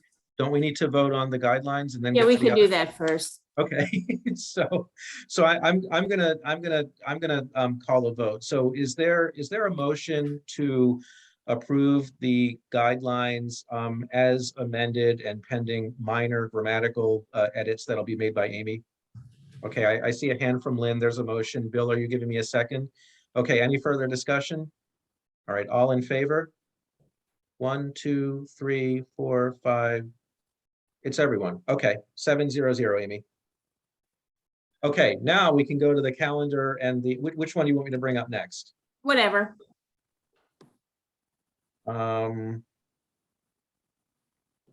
There's two calendars. There is. Let me, all right. I'm gonna bring up the non-contested first because that's easy.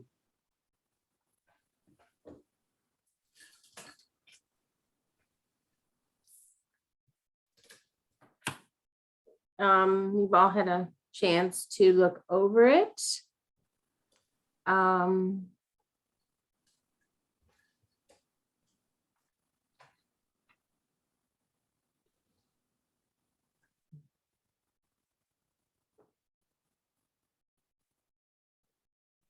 All right, I'm gonna make this easy. I'm gonna call a vote. Is there a motion to approve the non-contested calendar as submitted? All right, I have a motion from Lynn. I have a second from Warren. Is there any discussion of the calendar? Okay, all in favor? 1, 2, 3, 4, 5, 6, 700, Amy.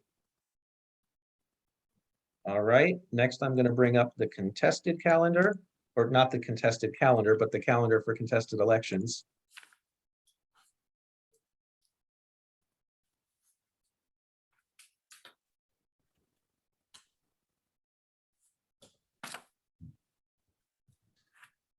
All right, is that sharing?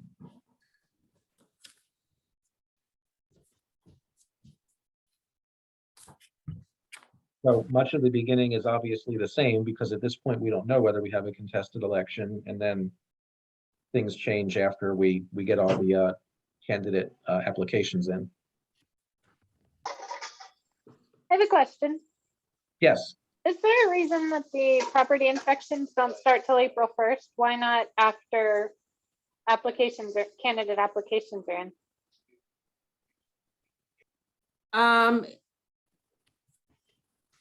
Because it gives them a little time if they want to get their properties ready before April 1st. Yeah, we had set something up where a candidate can Yeah. kind of request a pre-inspection before the formal Yeah. inspection so that they know what they might need to get ready, and that allows some time for that.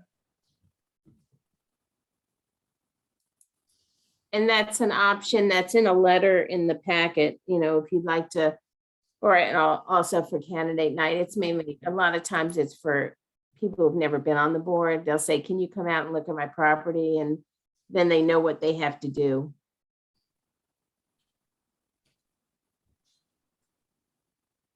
Didn't we actually have somebody quit the board because of Yeah, that? more Yes. than one, because it sometimes it's a lot of things that they need done, and financially or whatever, it's not feasible, so.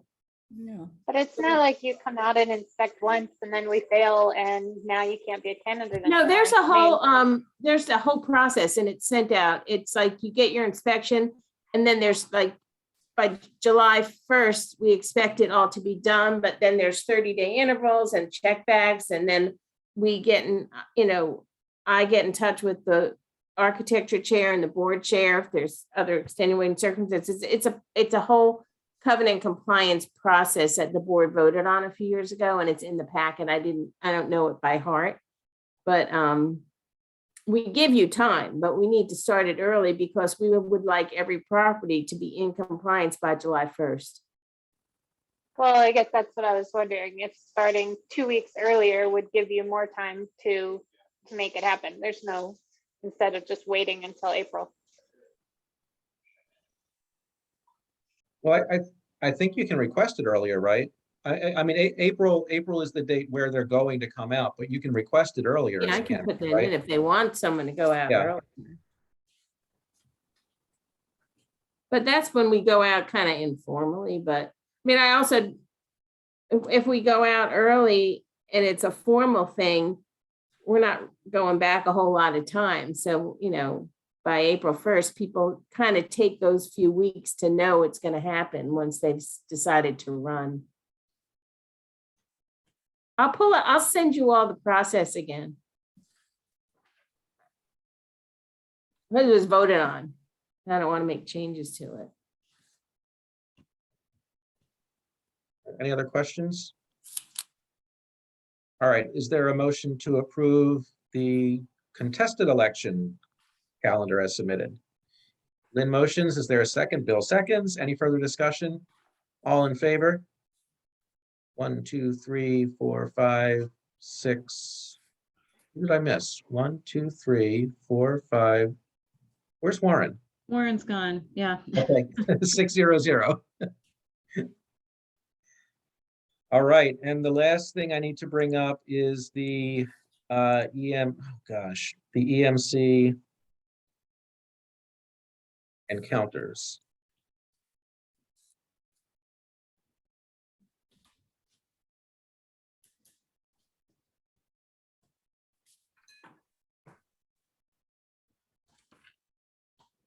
So once again, the Bobs have volunteered to co-chair the election monitoring committee.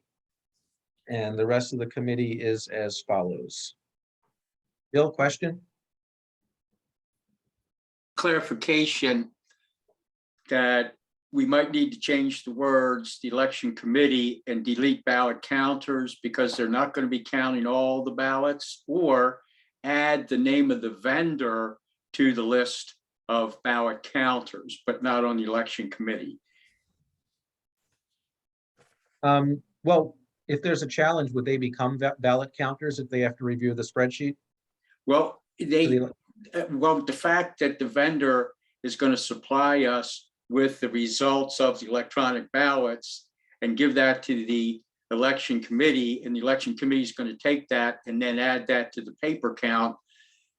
Somebody counted the electronic ballots, and it's an electronic machine, but programmers did it. So it's a technicality. It's a simple technicality, and I'm not big on it, but I want to bring that up so that we don't get caught. Or something like that? Yes, something like that would be great. And With the Sandy, company name, what's the name of the company? IntelliScan.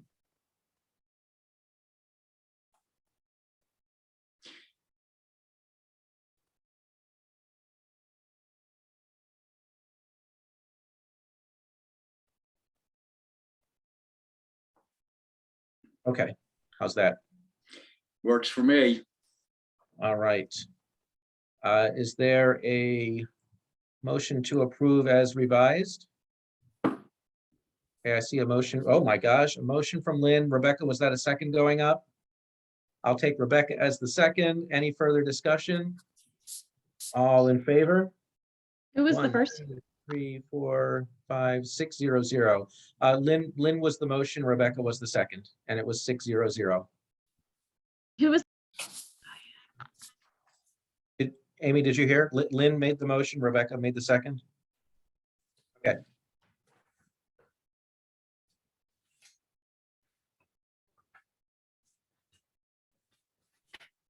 Every time I stop sharing a document, Zoom has to like reset itself, which is why there's this strange pause every time I move around. All right, All right. thank you. I think that's everything. So our other item of old business was the contingency fund watershed project. What I can report, unless I missed a communication from Sandy, is that John has not gotten back to us with alternatives. So I don't know that we have alternatives to discuss today. Bill and I had a phone call about that, and our thought was when he does come back to us with alternatives, what we'd also like to request of him is that, you know, any board member who is interested could join him on a site visit, so that instead of trying to visualize, you know, his identified location plus the alternatives based on, you know, topography maps and satellite views, we could actually get out there and see what he's talking about. Can I just add one thing? Sure, and then Lynn? Other villages have had tree plantings and CA has supplied the trees. I mean, I feel like that's something we should throw out to CA as an alternative for 100 plants, 200 trees, whatever, for residents. I mean, we haven't done it, but many have. And I just think that there's a lot of money we're giving them that I'd like to have everyone consider a good amount of trees that the residents can have to plant with that money. I don't know what other people think of that. I guess, will we have to assess demand and make sure there's demand for $22,000 worth of trees first? No, I'm saying a portion of it, like say Oh, 100 okay, okay. trees, you know. Okay, all right, 100 I had trees. Lynn and then Rebecca. Actually, I did walk the site and it goes all the way from Long Look up towards where Basket Ring is, and then extends, all of that area extends almost to past Wandering Way and to 175. And just as point of interest, we had at the RAC committee, our last RAC committee, we had someone apply to take down 2 trees who lives at the end of Mirror Light. And it runs right behind there as well. And they're running into a lot of problems because they had to take their trees down because they are dying. And they said that the open space behind there is in so much threat because of the water running off. And so just to make the point that it's a much larger project, it has much more of an impact than just simply what's behind Long Look. And so that's one point. And the other point is, I have 3 points. The other point is that I think that it's, I'd like to see something completed as CA envisioned it before kind of dispersing and putting some money in many different pots. That's just my preference. You'd like to see what, Lynn? Something completed, that if Oh. this is something that CA has identified as a priority and they've begun it, and then to see it through to completion instead of, you know, give a little bit, you know, a lot of times you put a little bit of money into different pots and things don't get completed. So that's the second point.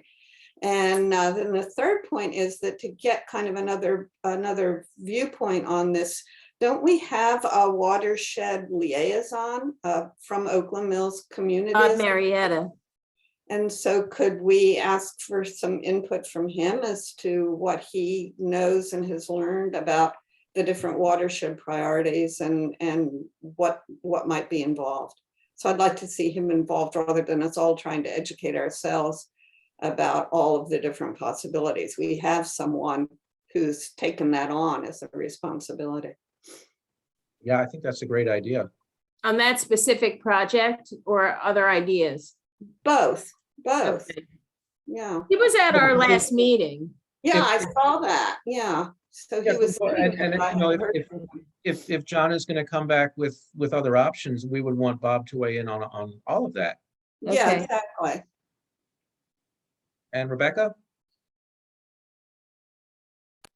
Yeah, we did discuss this at Yards Alive, which I know is not, you know, directly related, but you know, that's a group of watershed stewards who've done the watershed training and sustainably minded people. So I just wanted to run it by them to see if anybody had any ideas. And actually, their first idea was what Sandy just said.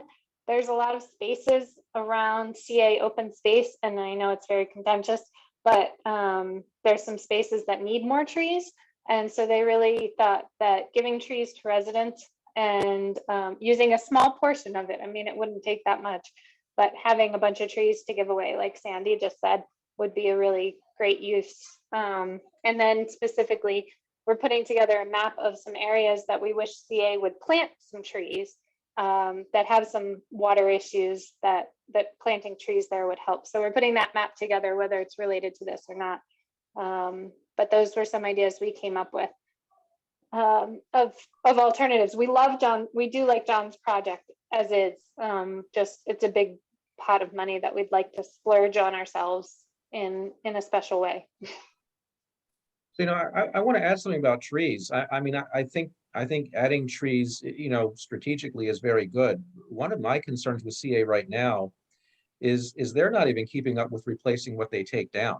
I mean, I know just in my area, and I mean, you know, if it's in the middle of forested open space, I think nature will take care of itself, right? A tree comes down, a sapling grows up, that's fine.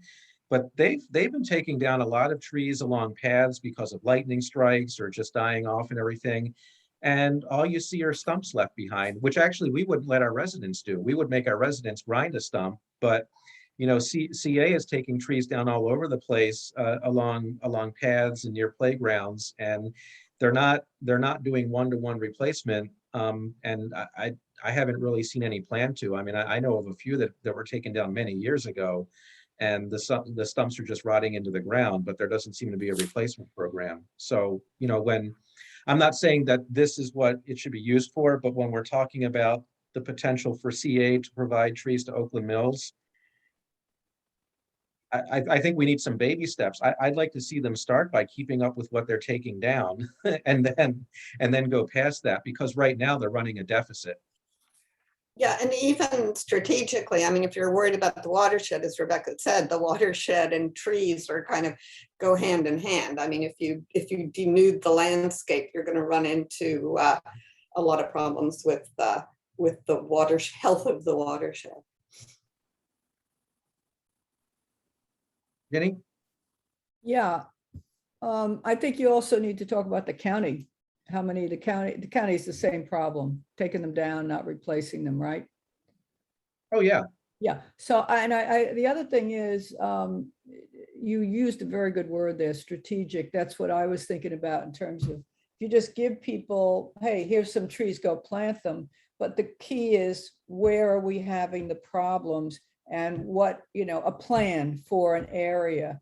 But it should be the county and CA, because some of it is the development that's been going on in the county that's causing a lot of problems for the older communities.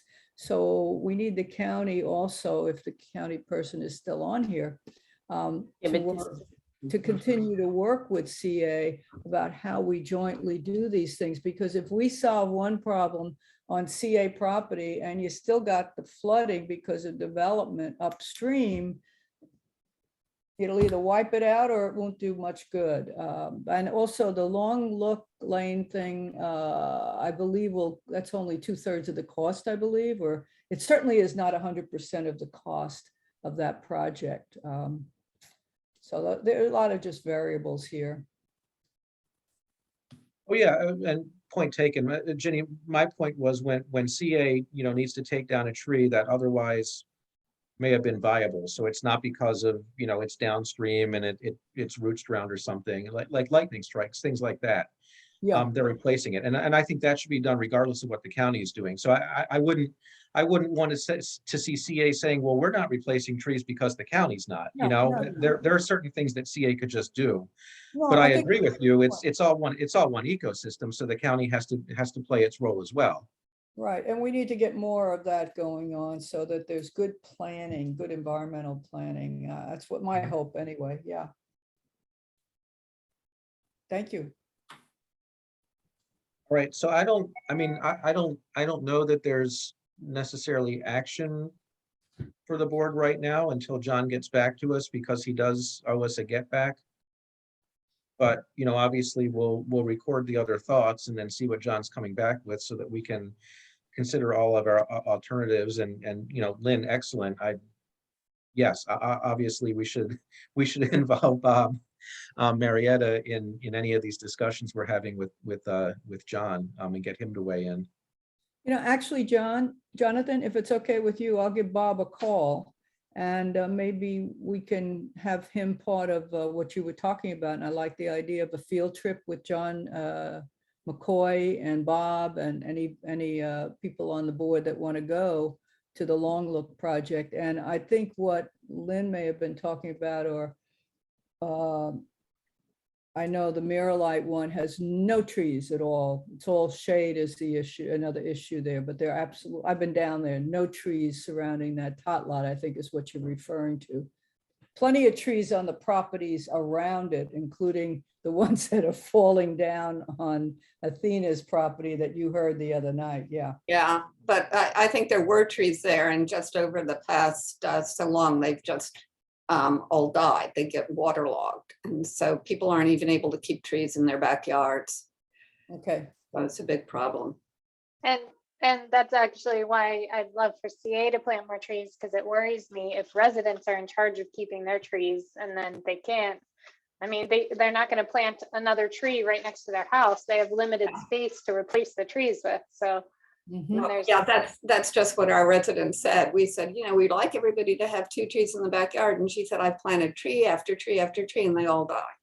And if you go back there, you can see that it's, you know, it's a mess. You know, we've got major problems in Columbia with what's going on environmentally. There's another area I heard about where county trees are falling on people's cars.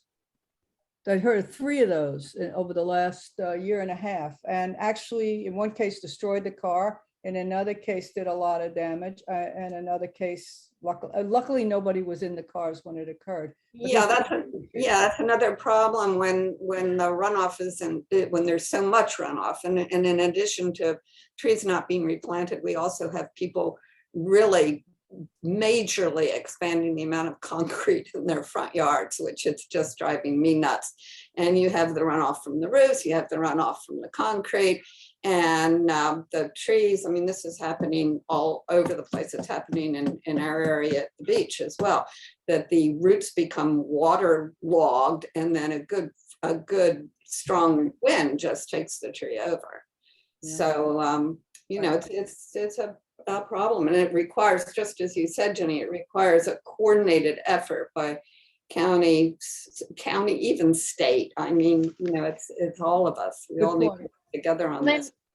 Lynn, do you find that the residents are knowledgeable? That lady who's planted many trees, you know, certain trees don't mind wet. Yeah, we actually gave her some suggestions as to what she could plant. So yeah. Good. We also try to tell people about permeable pavement and all different sorts of things. So we're trying to kind of provide that education component that you were talking about the cul-de-sac circles. Oh, nice. All right, Bill, and then we're going to move on because somehow the meeting that was scheduled to end at 8:30 is going to go longer than the meeting that was scheduled to end at 9:30 2 weeks ago. Just a side comment. I co-own about 13 acres of woods in Ellicott City. I was on the property last weekend, and what is amazing to me is the amount of trees that are down. There's as many down trees as there are upright trees, different diameters. Some have taken the roots with them, etc. And now they're beginning to become bare spots as I look up at the sky, which is amazing. And it's a lot of water damage. And then two, deers are eating saplings. There are almost no saplings, okay? And I walked with a guy who really knows a lot about nature. And so I was really shocked and saddened. But part of Mother Nature too is taking out the trees, unfortunately. Thanks. Bill, if you need a hunter, my dad always is happy to go out and help. I was with a guy who does nature and he hunts, etc., and he's a contractor. Oh, boy. All right, I'm gonna try to be quick with the board chair report unless you have questions for me, because I didn't have a lot to report. I did get asked again at the about the for sale sign at the Stevens Forest Professional Center. So again, if anyone asks, the building is not for sale. It's a condo office unit inside that is for sale. The professional center is staying in the hands of the Whalen family. Lynn, Sandy, and I got together and talked a little bit about the proposed demolition of Second Chance. We're still trying to get, you know, an adequate enough proposal from Cedar that we could take to the board for the 30-day comment. You know, the other option will be to take the proposal as they've submitted it, but make it very clear to them that we don't consider proposals interim. What they propose is what they propose. We would treat that as final, lacking anything else, and treat it accordingly. So, you know, we'll see where things go with Cedar on that Second Chance property. I mean, they clearly want to take it down. It's just a matter of what comes next, and that's where they're very they're pretty vague and unclear, and not necessarily proposing something that even fits under our covenants and guidelines, or at least they weren't. And unless you have any questions for me, I think that's it. I'll keep it short so we can move along and maybe make up some time. All right, Ginny. Okay, thank you, Jonathan. I'll keep it short too. I guess the main thing is the budget, guys. Sandy, did you get hard copies of the budget in the office? Hello? Sandy? Huh? To pick them up. I'll try to remember tomorrow. Oh, I no, have to okay. get 'em. Yeah, so they set aside some for Oakland Mills. Yeah. Okay, so if any of you guys, you know, it's online, if you want to get or at least look at a hard copy, you know, you can work on that with Sandy, otherwise it's online. Just a couple of things. The minimum wage is one of the big issues. It so far looks like it'll be about 625,000 additional funding. That's before payroll taxes and before benefits. In April 1st, 2022. Sorry for the noise. My husband's taking out the garbage. The state one, it would be $12.50 an hour, but the county, when they pass their legislation, will be $14 an hour. And in January 23, that new budget will be $13.25 for the state, but at the county, we got to go with the county budget, will be $15. So it's not just the minimum wage in terms of people coming in, but you also have compression, as you know. The people above that level that were making that money now are going to be really upset that somebody new coming in minimum wage will get that salary. So you've got to then increase the salaries above. So that will be a significant amount of money in the budgets. All 23 pools will be open, plus the other 5 indoors. So you're talking about 28 pools. And what do you think is the big problem? You know, staffing. Not just lifeguards, it's assistant managers and managers. So if you know anybody, please get them to call the aquatics department. We'll train them. We're hiring now. We really need all these people on board. We could have opened a Dasher Green pool last year. When we found we had extra money, remember we had passed that resolution, if CA has any money, let's do it. We're able to open Bryant Woods, but we're not able to open Dasher Green because we didn't have the staff. So it's not so much the money, I'm confident we'll have that. It's the staffing for 28 pools that will be needed. Let's see. There's a lot more in here. I'd like you to really, when you have time, take a look at category 3, 500,000 for downtown lakefront improvements. I'd love to have you will look at the whole budget and give me some feedback or questions that you want answers to or concerns that you have. But this one in particular, I'm concerned about the lakefront development. And as you know, I've got a big thing about CA and your open space and how easements, you know, you need to know what's going on with any easements being given to anybody. It has to be an open public process, and also the design, the original, I think a couple of years ago, Howard Hughes had worked with a planner, and they came in with a proposal, and it's actually CA as well, and it didn't go over too big. It was a public process. So what some of us on the board want now is to look at a design on CA property, have a lot of public input on this, but also watch the easements. What are the current easements? What are any conditions that were given to current companies like, say, Clyde's, that whole strip there that's now vacant, but there will be a tenant there. What are the agreements for how our open space was being used that was done years ago with previous CA staff? We need to look at what's going to happen with that and that you be involved in that. So please take a look at the money there, as well as any of the money in the capital budget you want to take a look at. The annual charge is 68, you know, it could be 75 per $100, but I hope it'll remain at 68, although I think we talked about this before where we've won two votes this year on leaving it at that, but the last vote was 5-4. So at any point, somebody could move to increase that. I will not cooperate on that. We're doing okay, and some of our residents aren't, and others are, you know, you're getting enough money, learn how to use it. And there are other ways you can be looking at your budget. So I guess that's about it. Any questions on anything else that we're doing? Bill? Just real quick, Jenny, because I know we're running late. I've written 2 letters to the CA board concerning easements, and then specifically an issue with the Symphony of Lights agreement easements involved there.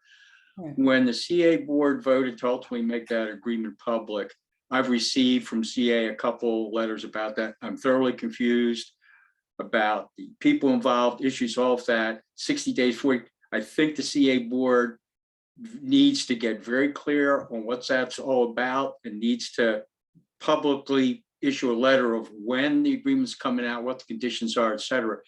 Because when the board voted, whatever they voted, I'm very confused. Okay, and that's just a comment, and I don't expect any response tonight because I know it's heavily involved, but just, you know, stick that in your notepad under easements and issues. No. I'd be happy to respond. There was no CA board vote. I read the same thing you did, and there was no CA board vote.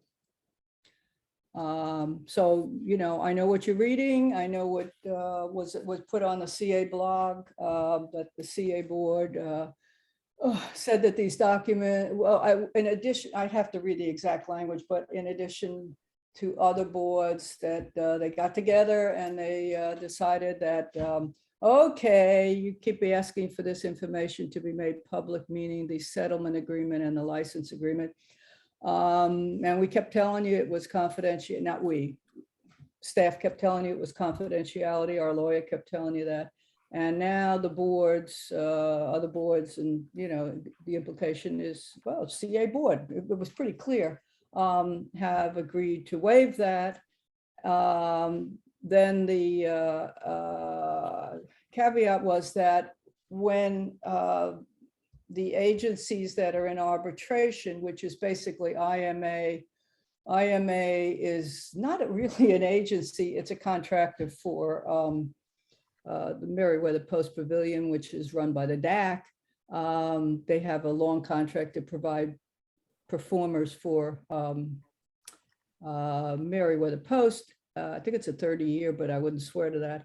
And they also run this, own and run the Symphony of Lights, the owner of IMA.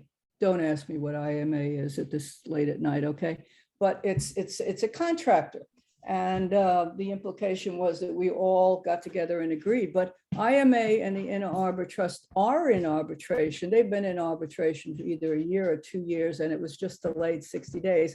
So I think the thing you got also said, you know, after the 60-day period, and they resolve their issues, then CA will wait 5 days and then release the documents to you. Quite honestly, we did not vote on that. One way or the other. We were not aware of it. I saw the same thing you did. So I don't know what else to say. We're looking at what happened here. And the other thing is the arbitration, as I understand it, has nothing to do with the settlement or the license or Symphony of Woods. It has to do with an agreement between IMA and IAT for you owe me money and you're not paying it, and let's work this out. So I don't know if that's as clear as mud to you. But I'm sorry. I you know, if anybody want any follow-up questions on that, if I haven't made that crystal clear that the board did not play a role in this.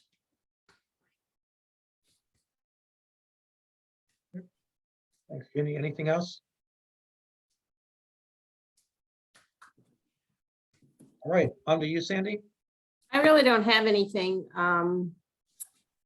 We're looking, I have some interviews for facility assistants in the beginning of February, and no, we're just doing fine. Pretty quiet. I accomplished filing invoices for the past 2 years since COVID started. So I really feel accomplished because we have an audit this year. So every file is back where it belongs in my office. So Brigitte is doing the same. We're just kind of getting everything organized during a little quiet time. Sounds good. All right, let's go to the committee. Oh, wait, we lost Warren, didn't we? He rejoined and he's gone. He's having connection issues, so he said he's just gonna give up for now. Okay, well then we won't do a public space report. Education, just real quick, the education committee did meet today. You know, we discussed about a few of the issues. We had some discussion about the budget. You know, we're heading into budget season. Obviously, capital budget wouldn't include funding for either of the Oakland Mills schools now because they're not slated to start in fiscal 23, but obviously we need to pay attention as we go into the summer, and then for capital purposes, the fiscal 24 budget season actually starts in August, if you recall the infamous pool party testimony. So, we have to make sure that everything's set up so that funding for Oakland Mills Middle starts showing up late summer for the fiscal 24 capital budget, if that project is supposed to start on time. So we just talked about that and the awareness, and I kind of did a review of the capital budget capital budget process for everyone, because we have, had a couple of people who are new to it. The COVID situation in the local schools seems to have settled down. Oakland Mills is back down to having like onesies, twosies. Some days there aren't any emails going out. So that's, that's much better than where we were before, where it was 50, 60, 70 at a time. Part of me thinks that it's because a lot of kids are no longer being tested, because after you get a positive, you don't test for 3 months. So, there's a smaller denominator in there, but also, Oakland Mills had an early outbreak, and what we've seen with Omicron is there's a big ramp up to a peak, and then it comes down. We're starting to see that in the county and the state, and Oakland Mills High, for better or for worse, sort of got out ahead of everyone, and now they're trailing back to, I guess, whatever the new normal is. So, to the extent there's good news there, that's probably good news.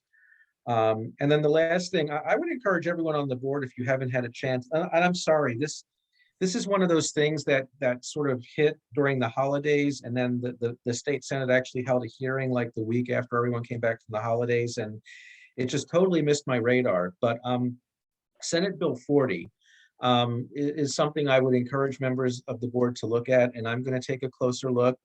And basically what that does is it would change the rules around some special capital funding coming from the state that right now say that that funding can only be used for capital projects of $4 million or greater. Senate Bill 40 would open that to any capital project. So if the Howard County school system wanted some of these funds to do like a, I'm trying to think of something that's under 4 million, flooring replacement, you know, something like that. They would be able to draw upon these funds because there wouldn't be that $4 million floor. Now, you know, in the scheme of things, the issues we have in Oakland Mills are greater than $4 million issues. So Oakland Mills Middle, Oakland Mills High would be eligible either way. The question is, you know, does freeing up that kind of money for smaller projects put more money overall into the pot to address all the projects? And I don't know. I mean, like normally, if I look at this objectively, I would say, yes, it does. Obviously it does.